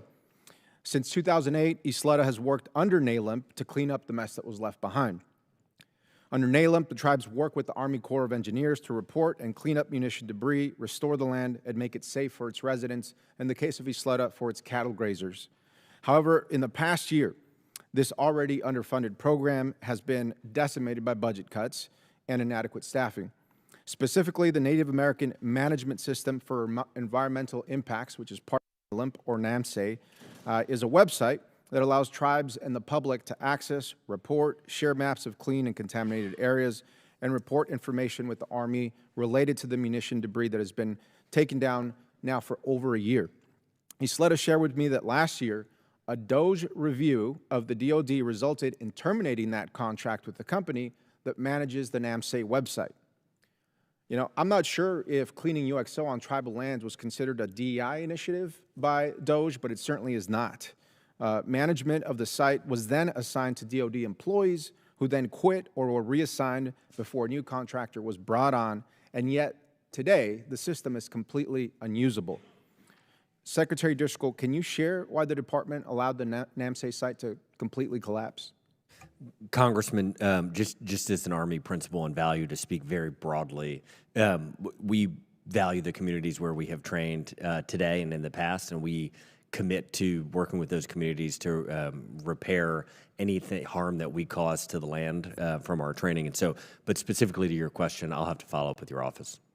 Well, I appreciate that, and this does deserve special attention because this isn't just not just the problem for Isleta Pueblo, but other tribal nations that have been good partners to the Department of Defense over years. Secretary, will you or someone from your department commit to contacting tribal leaders at Isleta Pueblo to resolve this issue, because they haven't been able to report or get back their old information from this website for over a year now? We absolutely commit to following up with your office to get those details. Thank you so much. I really, really appreciate that. You know, for months, NALIMP tribes have been unable to notify the department of new locations that may have munition debris or unexploded ordnance. Input required for grant reporting or access valuable information, including their own documents for investigation and reports. Now, let me tell you about this beautiful, beautiful land on tribal property. It is now home to a cattle grazing operation that is marred by munition that, when it rains, our monsoon seasons in New Mexico, it uncovers hundreds, in some cases thousands, of unexploded ordnance. So I'm not sure it's safe for the cows, certainly not safe for people. They have one archaeologist on site that was on contract who they had to terminate because they could not have a staffer for the Department of Defense managing the NALIMP program to approve their requests as they have in the past. So it wasn't a lack of funds, but it was a lack of staff, folks that were terminated or reassigned as a result of the DOJ audit. I don't think that's a good way to treat our partners, and so I urge you to please pay attention to this issue. Obviously, there are safety concerns, but more than anything, our tribal nations are sovereign nations, and they deserve to have that government-to-government relationship. So I look forward to working with you to see that this system is restored, ensure that the partnership with the tribes and the department are restored. And we commit to following up quickly. Thank you so much, Secretary. Gentleman yields back. Chair, and I recognize the gentleman from Indiana, Mr. Mesmer. Thank you, Mr. Chairman, and thank you to the witnesses for being here today. Secretary Driscoll, you have stated publicly that the Humvee will have relevance to the Army, Army Reserve, and Army National Guard going well into the future. It would help this committee support that statement if the Army would provide an analysis and plan for light tactical vehicles. Are you committed to providing such a plan? Absolutely. Thank you. General Leneve, do you see a need in the Army's future for a light tactical vehicle fleet, and with both the Humvee and the JLTV? Yes, sir. The Humvee is going to be around for a long time. It served us great for 41 plus years, sir. And so we're going to have a mix of Humvees, ISVs, and hopefully the HSV. Okay, thank you. Secretary Driscoll, both the Marines and the Air Force plan to continue procurement of JLTVs, highlighting the importance of maintaining the JLTV Joint Program Office. Does the Army remain committed to maintaining that office in-house? We'd be happy to. Thank you. As co-chair of the Hypersonics Caucus, Secretary Driscoll, I want to congratulate the Army for being the first to service a field a hypersonic weapon system, the Dark Eagle. As many of the services are looking to the next generation of scalable hypersonic weapons, what is the Army doing to create a mass-produced, lower-cost hypersonic weapon system? Yeah, sure. We're looking across the board at who can produce our weapon systems at scale and cheaper.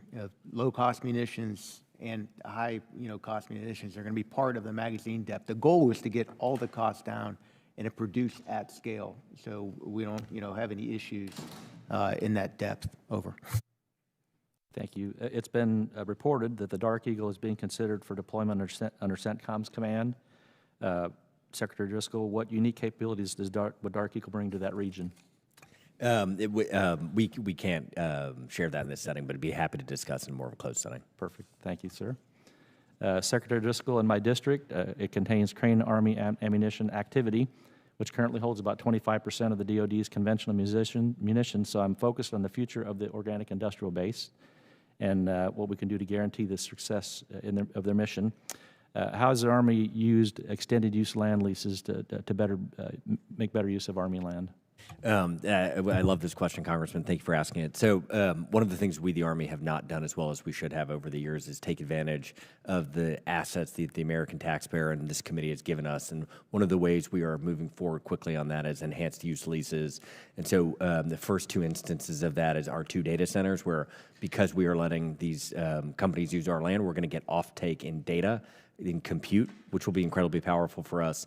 But we've also asked industry to submit ideas that they have for all of our Army lands. We had 200 submissions, about 120 are viable. We're currently working with Secretary Bessent in the Department of Treasury and Russ Vought at OMB. They've given us full-time people to help us go through these, and we hope to announce 20 projects by the end of the summer.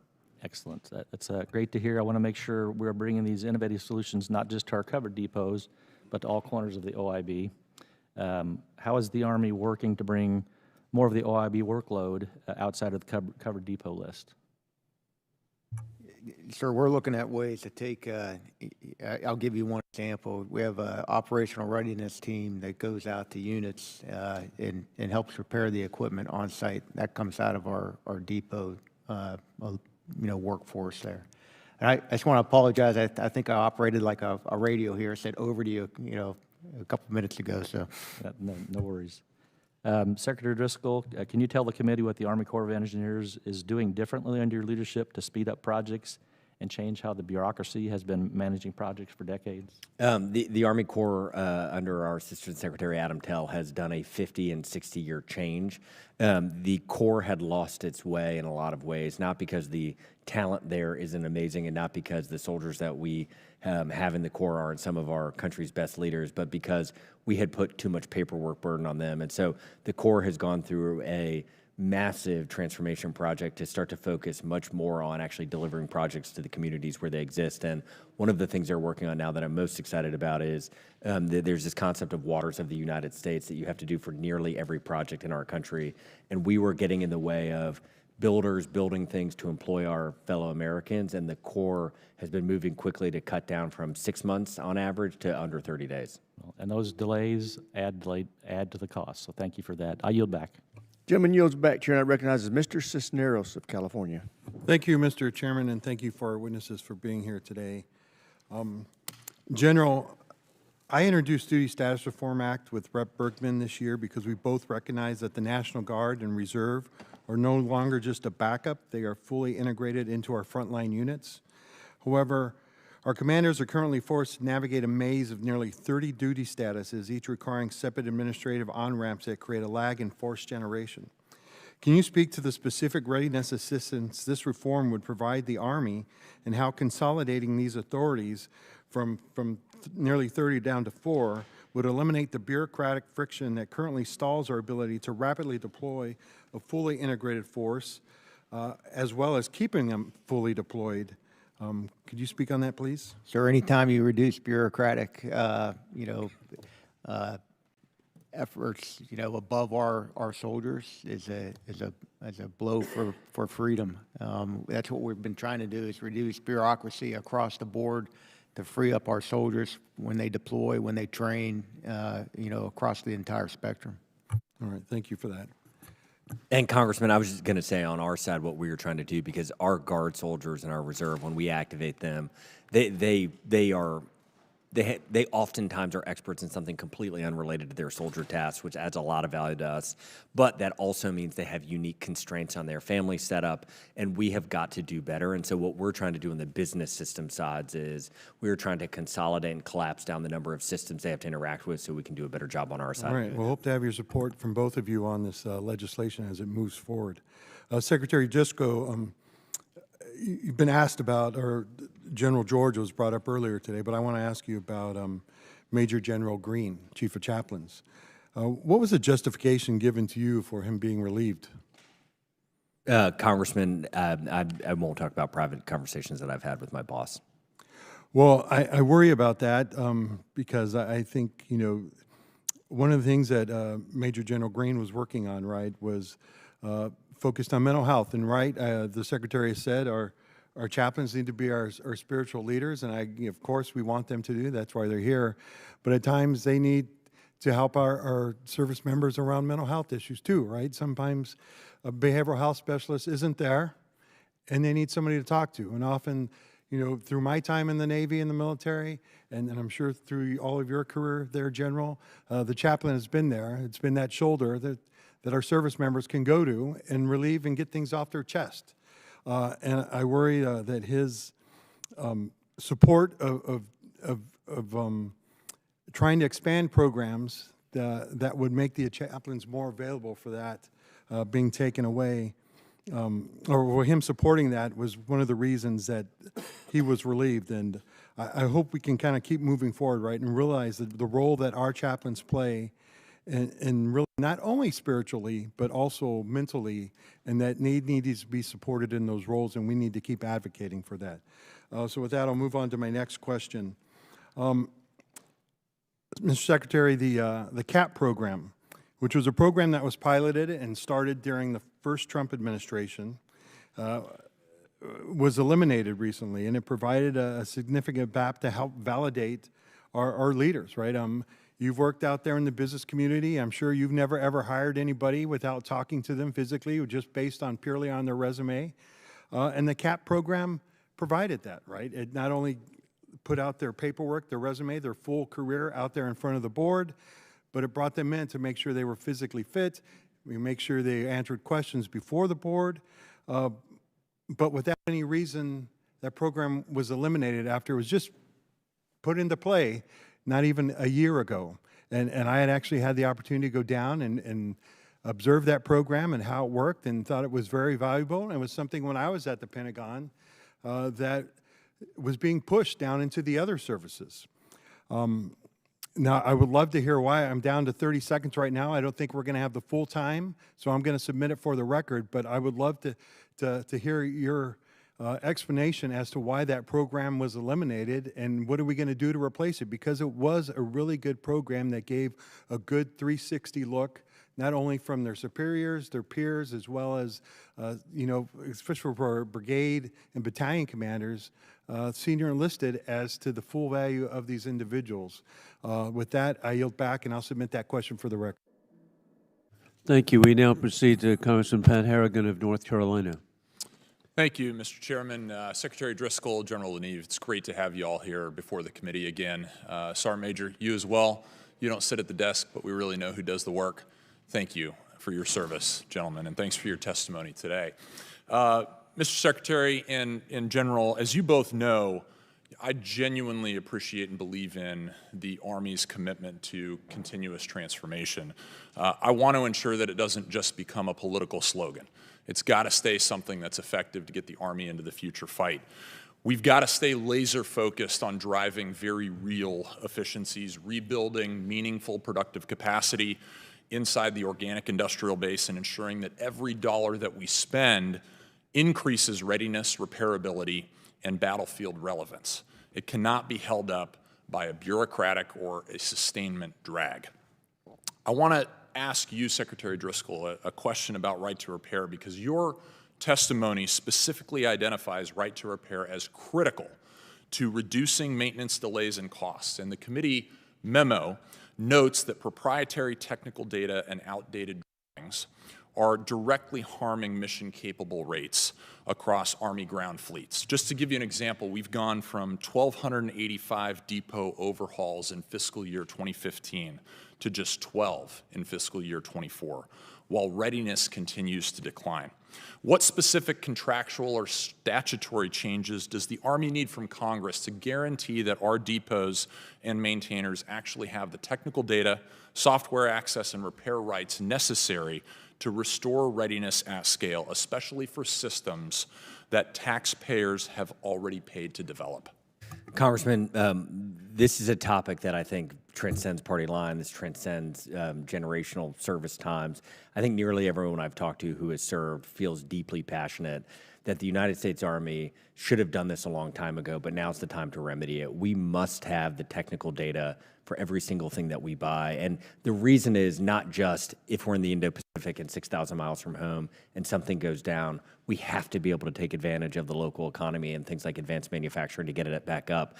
But there are instances where we've kind of famously found a number of these, but one of the more egregious is we had a knob on a Black Hawk radio that would break 4 times a month on average for the last 20 years, and it will ground the entire helicopter. And this knob costs us about $6 to $8 to 3D print. But when we go to the actual provider of this knob, they won't sell us the knob. So instead, for the last 20 years, 4 times per month, we have paid $40,000 to replace a system that could be fixed with a simple 1-hour 3D printed $6 knob.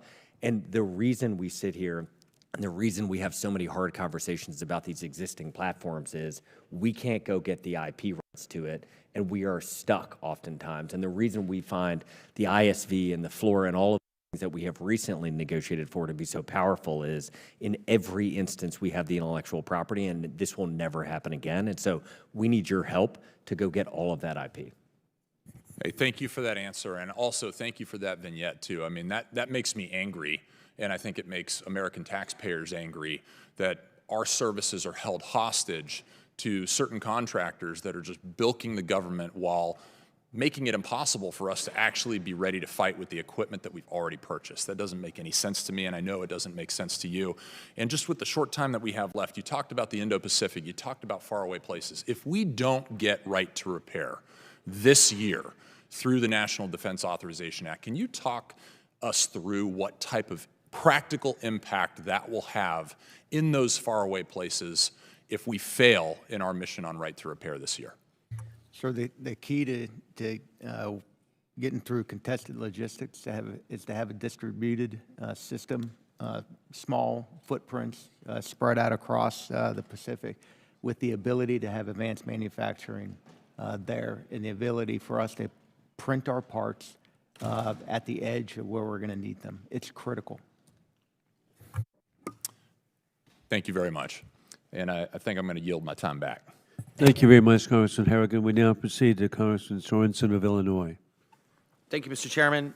Secretary Driscoll, General Leneve, thank you both for being here, your service to our nation. Thanks to both of you for the conversations that we have had recently, as well as Mr. Driscoll for being with me at the Rock Island Arsenal last year. General, I'll make sure that the weather is sunny when you're able to make it to Rock Island Arsenal soon. Now on to business. As I've talked to both of you, the Army Command Match Program was rolled out absolutely horribly. And that's not just my opinion. That is the opinion of the people I talk to who are affected. These are champions who've been victim to a haphazard process, causing immense anxiety and leaving unanswered questions. You know, most people, I would say most Americans, spend more than 5 days to shop for an appliance, let alone this circumstance where people are given 5 days to decide whether to up and move your family across the country. Mr. Secretary, thank you for being so forthcoming in Tuesday's Senate Armed Services hearing with Senator Duckworth. I'm so glad that you had mentioned your willingness to give more grace and more time, and that is appreciated from my constituents. Mr. Secretary, you said that you would notify her and SASC about major personnel changes at Rock Island. Do I have your word that you'll communicate with me in that same regard? Yes. Thank you, and thank you for believing in Rock Island as the senator, and I do. On that note, could you tell us today that people are safe from any further job cuts at Rock Island? I want to assure that these patriots, that their hard work and their determination will not be ignored. Congressman, we are still, as I said earlier, for about 30 years, we had not done the right things as an Army and gotten our hands around who are the people we have working for us and what were the jobs that our commanders actually needed. That initial exercise is complete. And so, but I would disclaim that we are constantly trying to look at where can we save the taxpayer dollars? How can we reallocate the gift that you give us to make our warfighters even more lethal? And so we will continue to look, but my commitment is we will work with your office and the Senator's office if we take another look. And we would love to welcome new champions to the Rock Island Arsenal.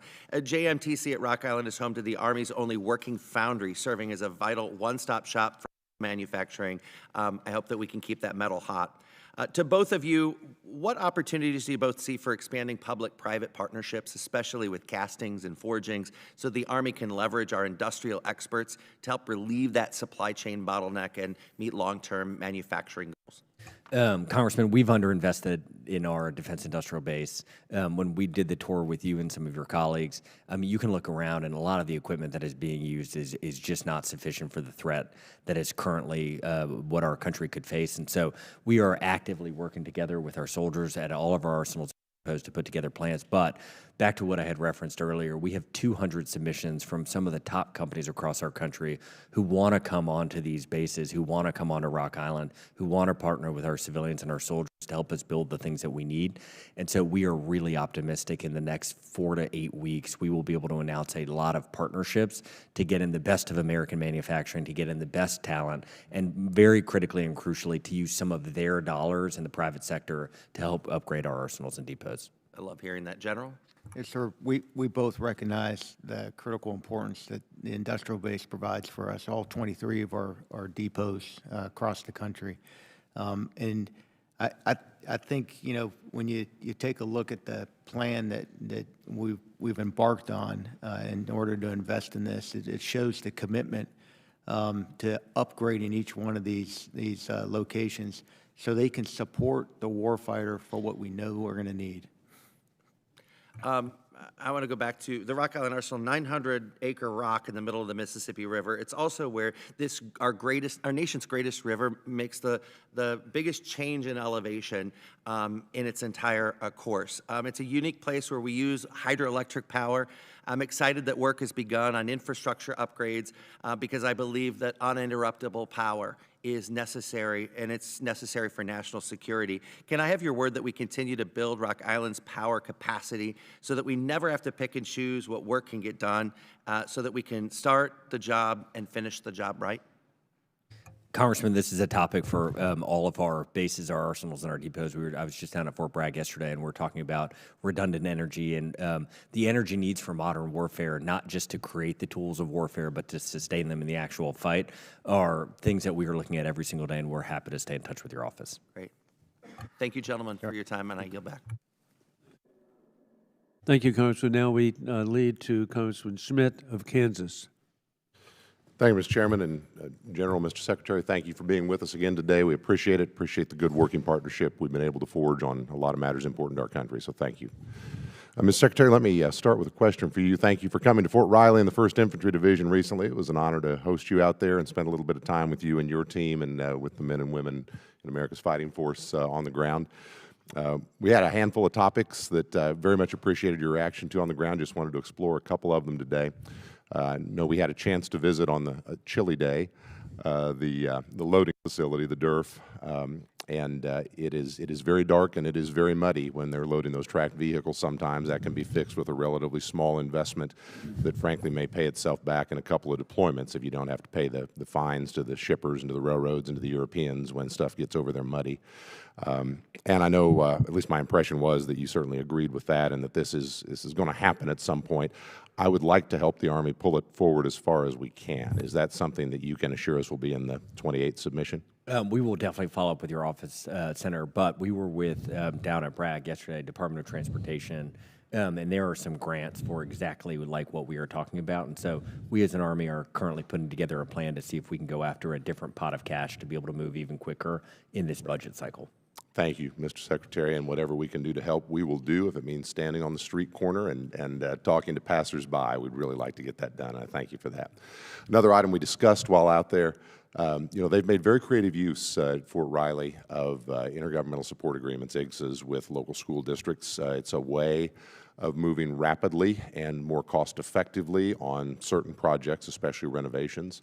I wondered if you had any thoughts on how we might, well, whether that's a good idea. I think it is, and if so, any ways we might encourage or enable more usage of that where you have willing participants, and it makes sense. That was one of the most powerful features of that visit, and I've continued to tell it everywhere we went. 2 days ago down in North Carolina, we were with the University of North Carolina's school system just talking about exactly how effective and efficient it was for the American taxpayer. And so we are trying to expand that to other states actively, and I'm incredibly grateful for you highlighting it on the visit. Well, thank you. Appreciate it very much. And you mentioned the Corps earlier. Thank you for your work to reform some outdated processes, good men and women trying to do their jobs with a bureaucracy on top of them, and that's a terrific thing. Also, alternate methods like this may be good. So if we can help not just spread the word but improve the tool, we would love to do that. Sir, I also represent Fort Leavenworth. We haven't had a chance to have either of you out there yet, but I would extend the invitation. At least I don't think you've been there since you've been in this role, General. We would. Well, we have not been there together then. That raises a whole different set of questions, sir. No, I'm kidding you. But we always love to have both of you, and Mr. Secretary, we'd love to have you out there as well.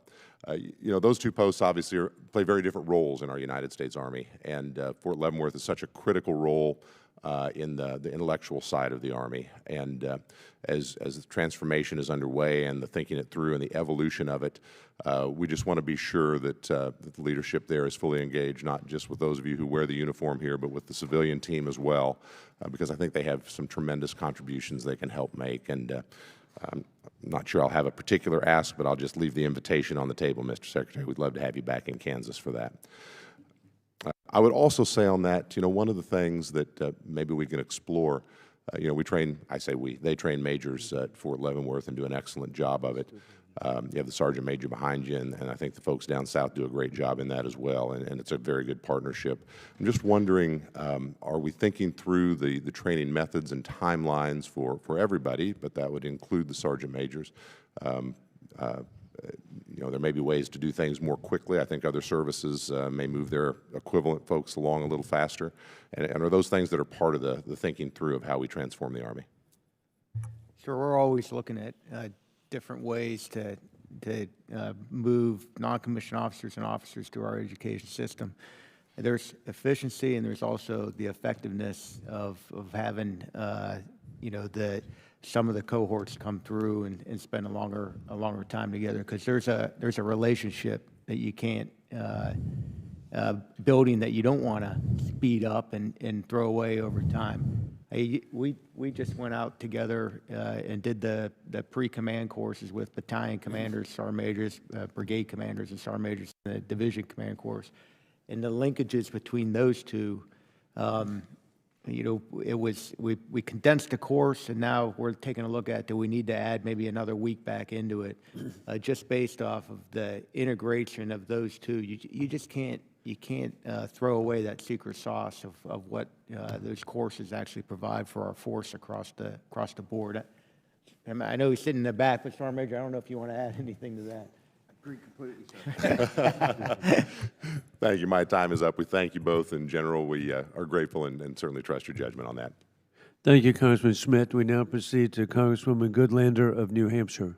Thank you, Mr. Chairman. Thank you, Mr. Secretary General, for being here today, for your service to our country.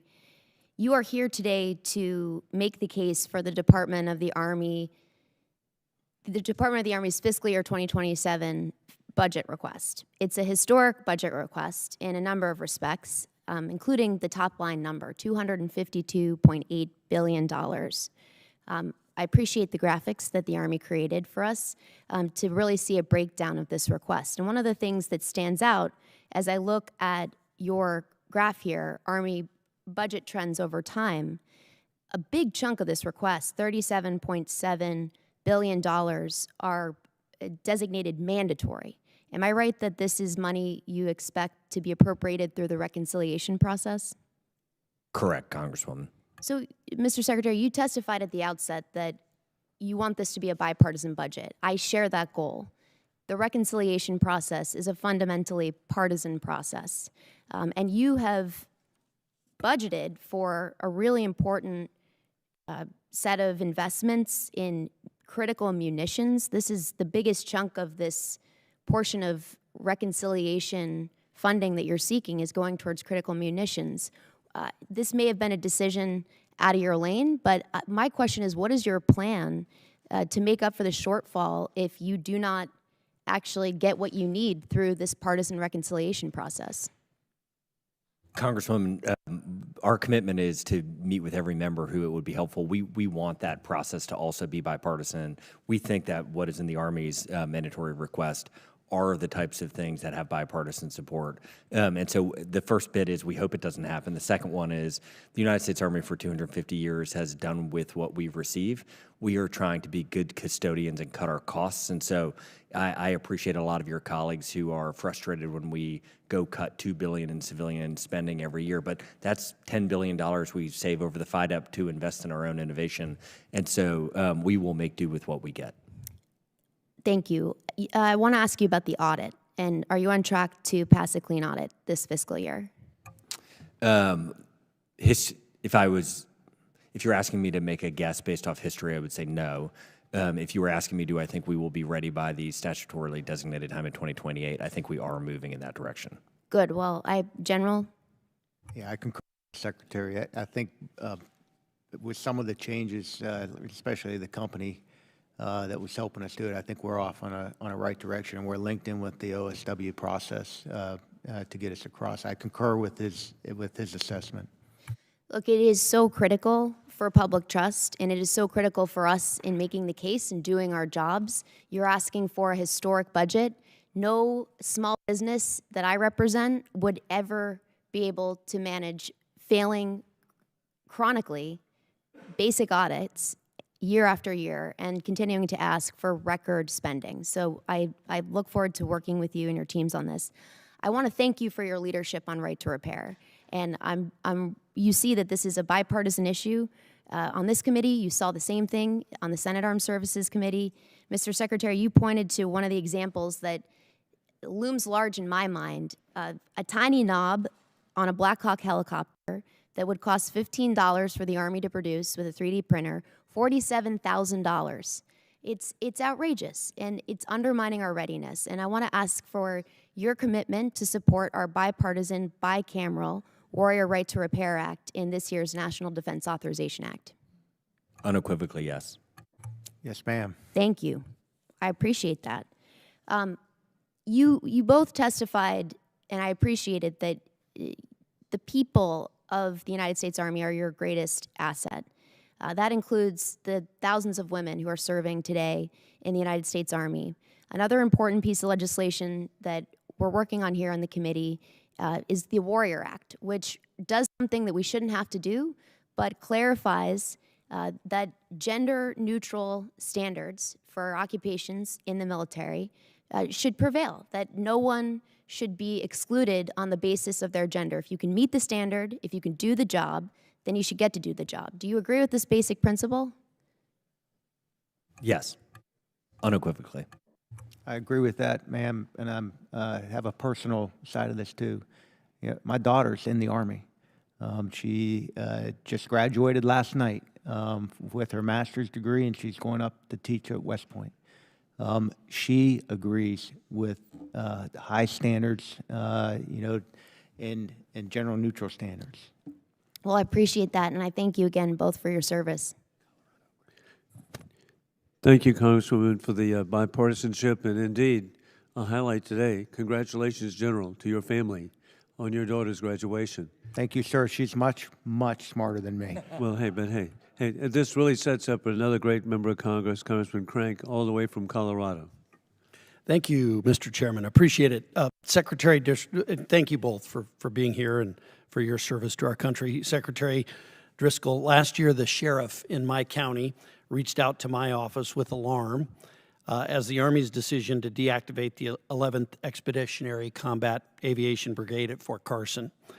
In addition to ensuring the Army has the ability to surge capabilities and maintain expertise in its ranks, the 11th ECAB is an essential tool that supports search and rescue missions along Colorado's Front Range. And as Mr. Luttrell said earlier, in last year's NDAA, we secured language to delay the deactivation until the Army presented a plan detailing how they were going to maintain the expert pilots and support crew for future needs and backfill the emergency response capabilities my community relies on. Unfortunately, the responses we received were lackluster and left more questions than answers. And in response, Congressman Luttrell, Tron, and I sent a letter last month seeking more assurances that the Army has a plan that makes sense, that won't leave our communities at risk. With markup for this year's NDAA rapidly approaching, it is imperative that we receive an answer to our letter ASAP. When can we expect a response, and can I count on you to continue working with the members of this committee to find a way forward that meets the Army's needs as well as our districts? Yes, sir. As a response earlier to Congressman Luttrell, we will both follow up with all offices to ensure that we meet the timeline that you alluded to earlier. So, yes. Well, and thank you. I appreciate that. Mr. Secretary, this week Fort Carson is hosting, and you alluded to this, you alluded to what's going on in Colorado. Fort Carson is hosting the Army's Right to Integrate Hackathon, where major defense primes worked alongside non-traditional firms to break down the siloed nature of our weapon systems in a combat environment where a lag in data sharing translates directly to casualties. Any lack of interoperability is a strategic liability. Can you provide your perspective on how we can break down these software silos and how Fort Carson's leadership on next-gen command and control is avoiding these pitfalls? The leaders at Fort Carson have been a beacon for our Army transformation, and I very sincerely want to praise, again, just the primes and the other large defense actors who moved. I think I called them about 2.5 weeks ago, and they all committed immediately to sending participants. They've sent thousands of pieces of equipment, and they're helping us get after this because this is the right thing for the American soldier, and they're moving at a speed that I would humbly say no other nation could pull this off at this scale. This is what makes the Army so special, and this is what makes our defense industrial base so special, is that when we see a problem and we know we have to get after it, we can just move heaven and earth to do it. And I'm incredibly grateful to your state and that base for hosting. Great. Have you been down, Mr. Secretary, to Pinyon Canyon? I don't believe I have. Okay. Would love to have you come down. It's, of course, not contiguous to Fort Carson, but it's an associated training facility. You can do a full brigade-size maneuver there. We had a state environmental agency that was trying to hassle the Army, I would say, about environmental issues there. Fort Carson was acquired over 50 years ago. They do a great job of environmental stewardship. In fact, I'd argue that some of the assets that they have there, old homesteads and things, the Army does an amazing job of protecting those assets and still doing training around them. If there's an old homestead, they put cyber stakes around it, and they say that's a minefield, we don't go there. If that same facility would be on, say, public land or National Forest Service land, it would probably be rummaged through. But the Army's done an amazing and incredible job of preserving that environmentally. While we're trying to work with states and you know, make sure that we preserve these historic sites, I mean, we can't impinge training or stop training to preserve these things. We can do both things. Any thoughts on that? Do you have this issue pop up in other states as well?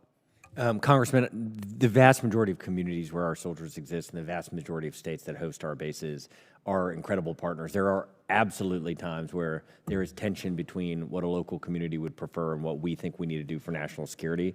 And I would say in the vast majority of instances, we end up in a place where our soldiers get to continue to train how they need to fight and win our nation's wars. Great. Thank you, Mr. Secretary. Thank you, Congressman Crank. And we now proceed to Congresswoman Elfreth of Maryland. Thank you, Mr. Chair. Thank you, Mr. Secretary General, for being here. Mr. Secretary, thank you for helping us solve the Fort Meade gate guard issue a few months ago. They now have every ability to hire life and safety folks to keep that critical base secure, so I want to thank you and your team for that.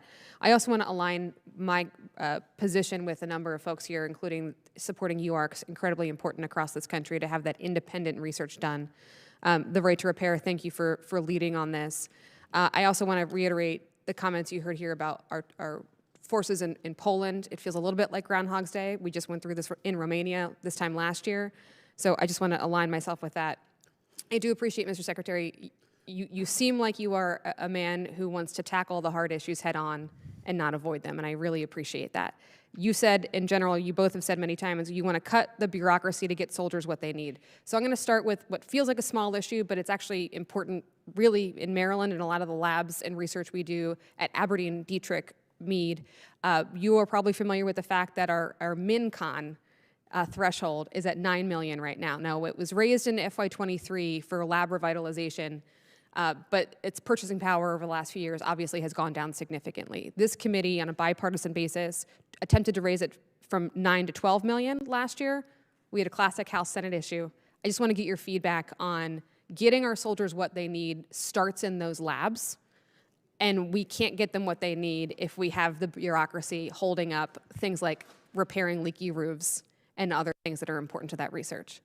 We will, to the specific remark, Congresswoman, I'll take a look and follow back up with your office quickly. To your broader point, one of the places we are not doing a good job as the United States Army is with our research and our development. We spend between $5 and $7 billion some year just as an Army, and my understanding is the entire secretary, like the entire Pentagon collects between like 10 and 15 million in royalties, and from that research that has been going on for a very long time. And so one of the things that the United States Army is trying to do is stand up an intellectual property office, almost similar to how a research university would do it. And what we think this will allow us to do is, for all of the money that you give us on behalf of the taxpayers to invest in weapons of war, tools for our soldiers, we should be able to collect returns for those taxpayers to help with things like what you're describing.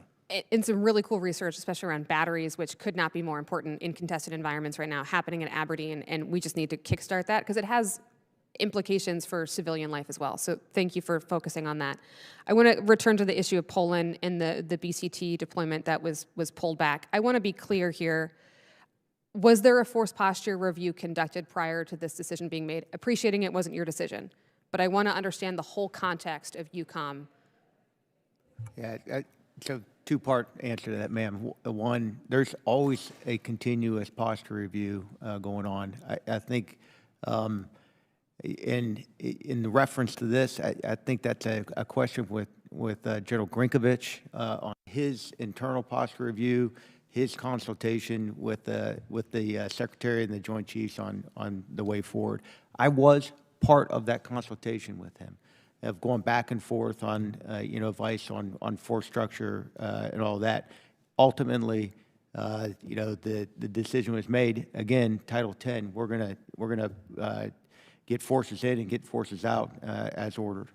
I think you heard on both sides a bipartisan concern of the signal that sends to Russia. So staying on this, It's our understanding, or at least it's been reporting, that part of that decision was based on the $1.4 billion shortfall you all have from DHS. And Mr. Secretary, you said you expect a return of that money from DHS to DOD, or sorry, to Army in the next 1 to 2 weeks.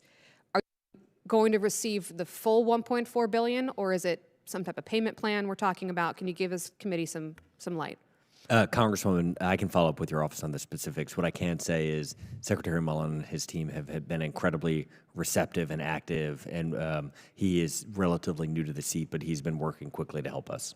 I think if it is truly forcing these, I wouldn't say reckless, but I think not sustainable or helpful decisions in other theaters, this shortfall, we need to have a right-hand, left-hand conversation about getting that money to you as quickly as possible, and you heard the bipartisan nature of that concern. If you could, please follow up with this committee almost every day until you get that $1.4 billion. I know we'd all be very interested in that. Thank you for your time here, and Mr. Chair, I yield back. Thank you, Congresswoman, bipartisan for Poland. And indeed, I'm really grateful we now have Congressman Jim Moylan from the very beautiful and strategic territory of Guam. Thank you, Mr. Chairman. Welcome. The Army's had, of course, a great role for the liberation of Guam. This July 21st will be the 82nd liberation of Guam. When the Army 77th Infantry Division came along with our Marine Corps and defeated the Imperial Army that was there for about 3 years during World War II. And now the Army's coming back even stronger with our Missile Defense Agency.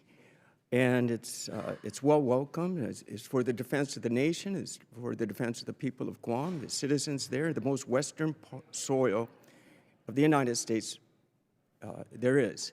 We play a big role as the hub and in the defense for Indo-PACOM area.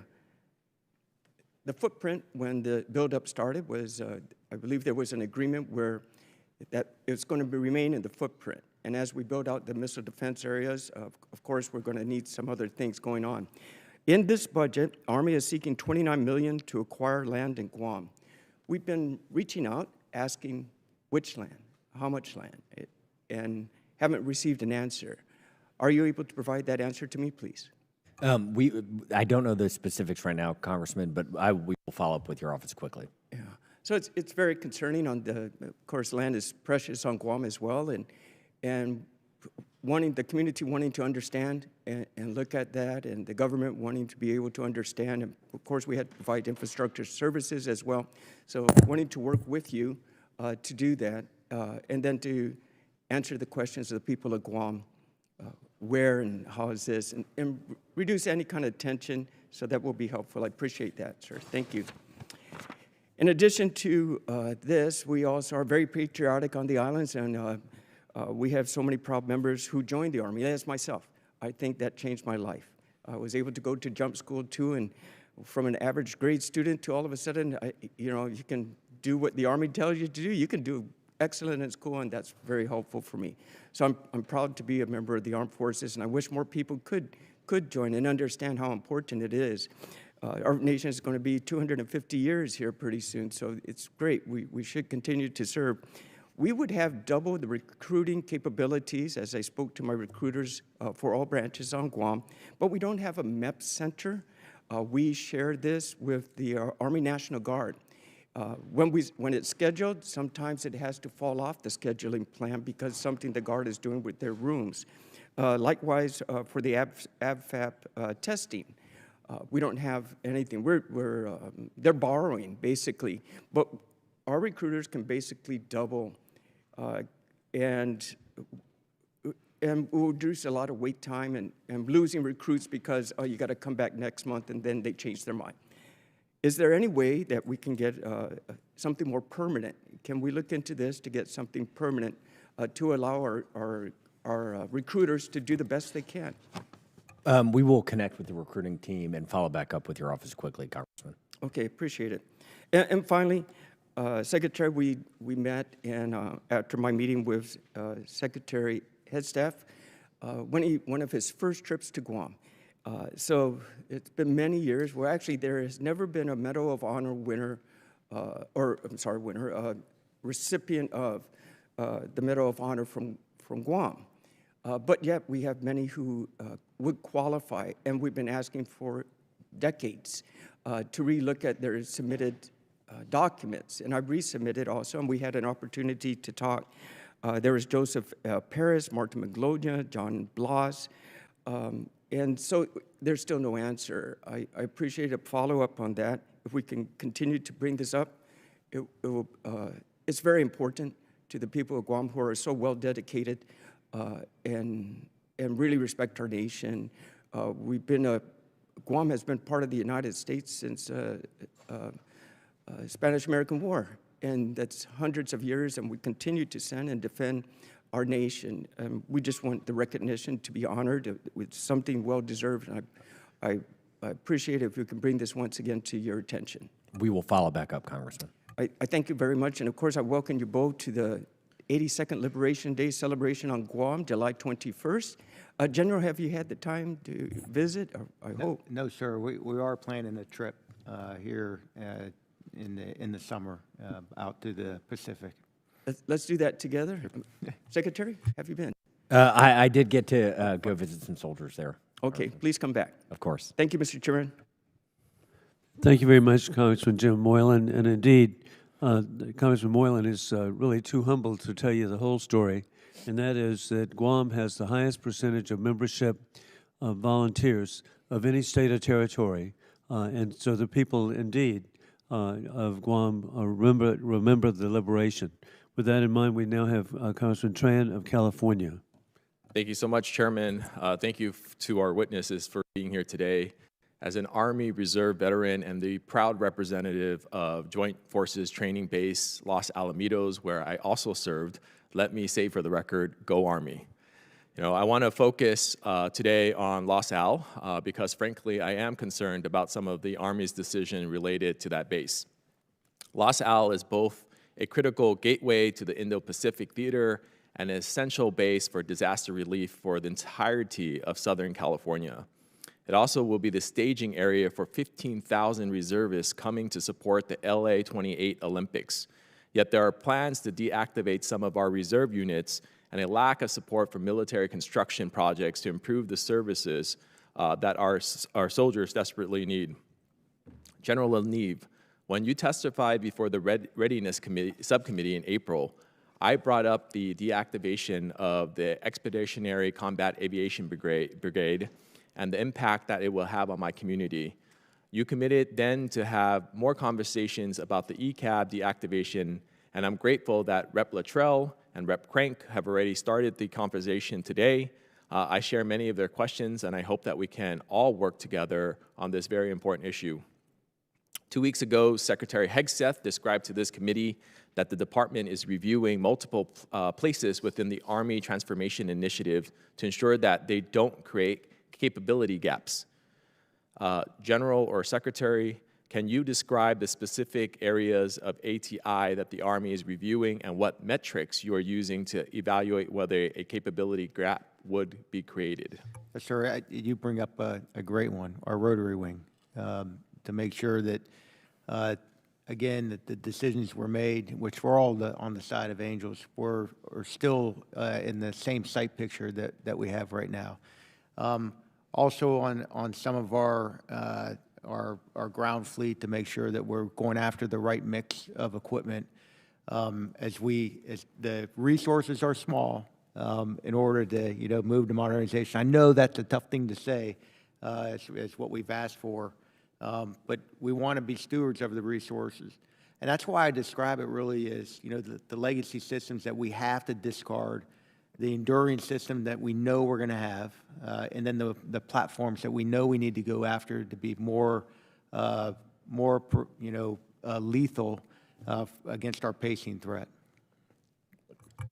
And Congressman, I was going to, this is not to make light of it. These are tough decisions because we are trying to forecast when we send our forces forward to some unknown place at some unknown time, what might they need?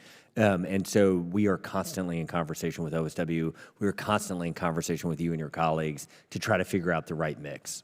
Yeah, no, look, I appreciate the answer. And, you know, the unit being deactivated at Los Alamitos is a medical evac unit, and it supports FEMA and disaster relief missions across Southern California. You know, deactivating them would create a pretty large gap in capability for the entire region that I represent and Southern California as a whole. You said you will follow up with our office, but can I count on you two to commit today to adding the ECAB units to the list of areas that are being reviewed? Please. Yes. Yes, sir. Thank you. You know, I've also learned recently that the Army did not include funding for a new Army Reserve Center at Los Al in the unfunded priority list for this year or in the future years' defense program, which is concerning.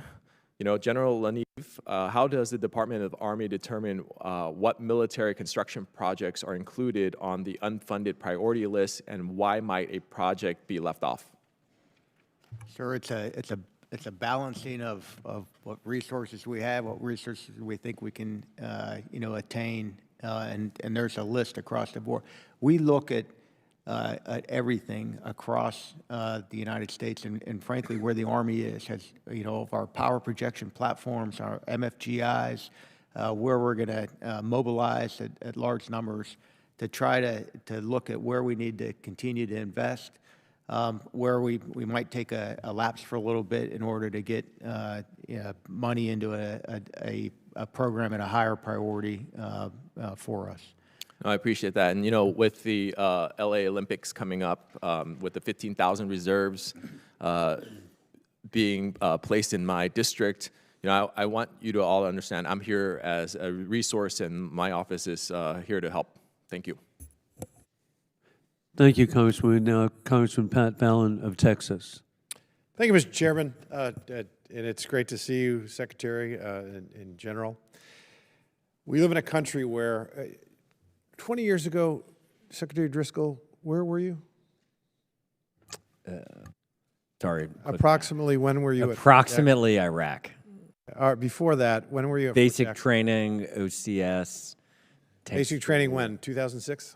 Basic training would have been September 2007. Okay.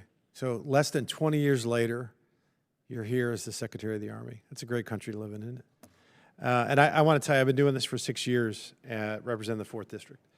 And we have a lot of people that come before this committee, most of which are impressive, not all. But I've never had the good fortune to work with somebody with as keen an intellect as you. And you lead by example, and you and the General genuinely care about the troops, and you're authentic. And that's what true leadership is, leading by example. And I mean, I could go on, but I do love the way you're doing the job with the innovation that you're bringing. You're trying to make changes. You're trying to leave a mark for the country, and you're accessible. And so thank you. And I know that you might, sometimes we all feel like maybe a little bit too accessible, but you're transparent as well. So bottom line, thank you for your service to the Republic. And General, same goes for you. All right. All right. I wanted to talk to you real quickly about one thing. I visited Fort Jackson and looked at, I asked the general there and his command, if I could give you this wand, one thing, what would you want? And they talked about BCT 5, and they said, listen, we've got some brand new barracks, and we got barracks that are really old. So I said, that's why we go and visit these places, right? So you see it, you can smell it. And what I saw was a barracks that was built when LBJ was president. And it's just design flaw. You can't put enough Band-Aids on the damn thing. It's an arterial wound, and they need it to be bumped up. And that's something we're working on. I would really like to work with you in general on getting it bumped up to. They're not going to start construction until like probably 2032. And we really I made them a promise that I would make it one of my priorities. It happens to be in the current chairman's district. So that's a little bit serendipitous. But I just wanted to let you know. And I mean, these kids are sleeping outside in the summer outside because it's cooler outside than in the barracks. They're supposed to have HVAC. So thank you for your help on that. General, I want to talk to you a little bit about the administrative burden on company and battalion level commanders, because it's been cited as having some issues, and it's a drag on unit readiness and leadership development and what have you. As the Army transforms, what specific steps is the Army going to take to reduce that burden And whether through policy changes, whether it's automation or force structure adjustments, how can we measure whether things are changing and freeing up time and training for warfighter tasks? Sure. One, thanks for the question and thanks for your support. You know, the Secretary has us looking across the board at what bureaucracy above our leadership can we reduce in order to give the time back to commanders. I'll give you an example of what we're going to do, a pilot at one of our 2 brigade combat teams. When I was a company commander, my hand receipt was pretty small. It was pretty easy to do a 10% hand receipt inventory that you're required to do monthly. As a matter of fact, it was pretty easy. You could do it, a couple, 30, 40 minutes before you released everybody on a Friday. You got company commanders right now, rifle company commanders across our force that have hand receipts, 40+ pages, which takes an incredible amount of time to just do the inventories to stay compliant. We're going to do a test to try to automate this as fast as possible. So you could walk into a motor pool with a device that it automatically populates that your equipment is there. So you're not having to go out and touch every piece of equipment. It just tells you with a small device. Companies do this. No, that's great. And General, I apologize. I only got 30 seconds left. I wanted to touch on recruiting and something that we'll obviously have to take for the record or follow up with your staff. But I'd love for your help. We're going to do some cleanup language ourselves because it's the big stuff all the way down to the little stuff. The Marines have always hit the recruiting goals. We finally have for the first time in 24. And credit where credit's due. Great job. We need to continue with that. Make sure that we have manning. That we all know that's our greatest natural resource is our troops. But I'm going to work on some cleanup language as well for the reg for an issue that you and I had discussed because I thought it was solved. It's not. I'll get with your folks and talk to you after. But thanks very much. You're doing a great job, and thank you for your service. God bless. Yield back, Mr. Chairman. Thank you very much, Congressman Fallon. And indeed, you were highly perceptive that Fort Jackson basic trainees can be successful, as the Secretary is proving. And also, we really appreciate Congressman Fallon himself was a superstar, fully engaged on his tour of Fort Jackson, and we really appreciate his visit. And we're very fortunate now with Congressman Vindman of Virginia. Thank you, Chairman. Secretary Driscoll, good to see you again. Sergeant Major, we have Sergeant Major of the Army. Good to see you again as well.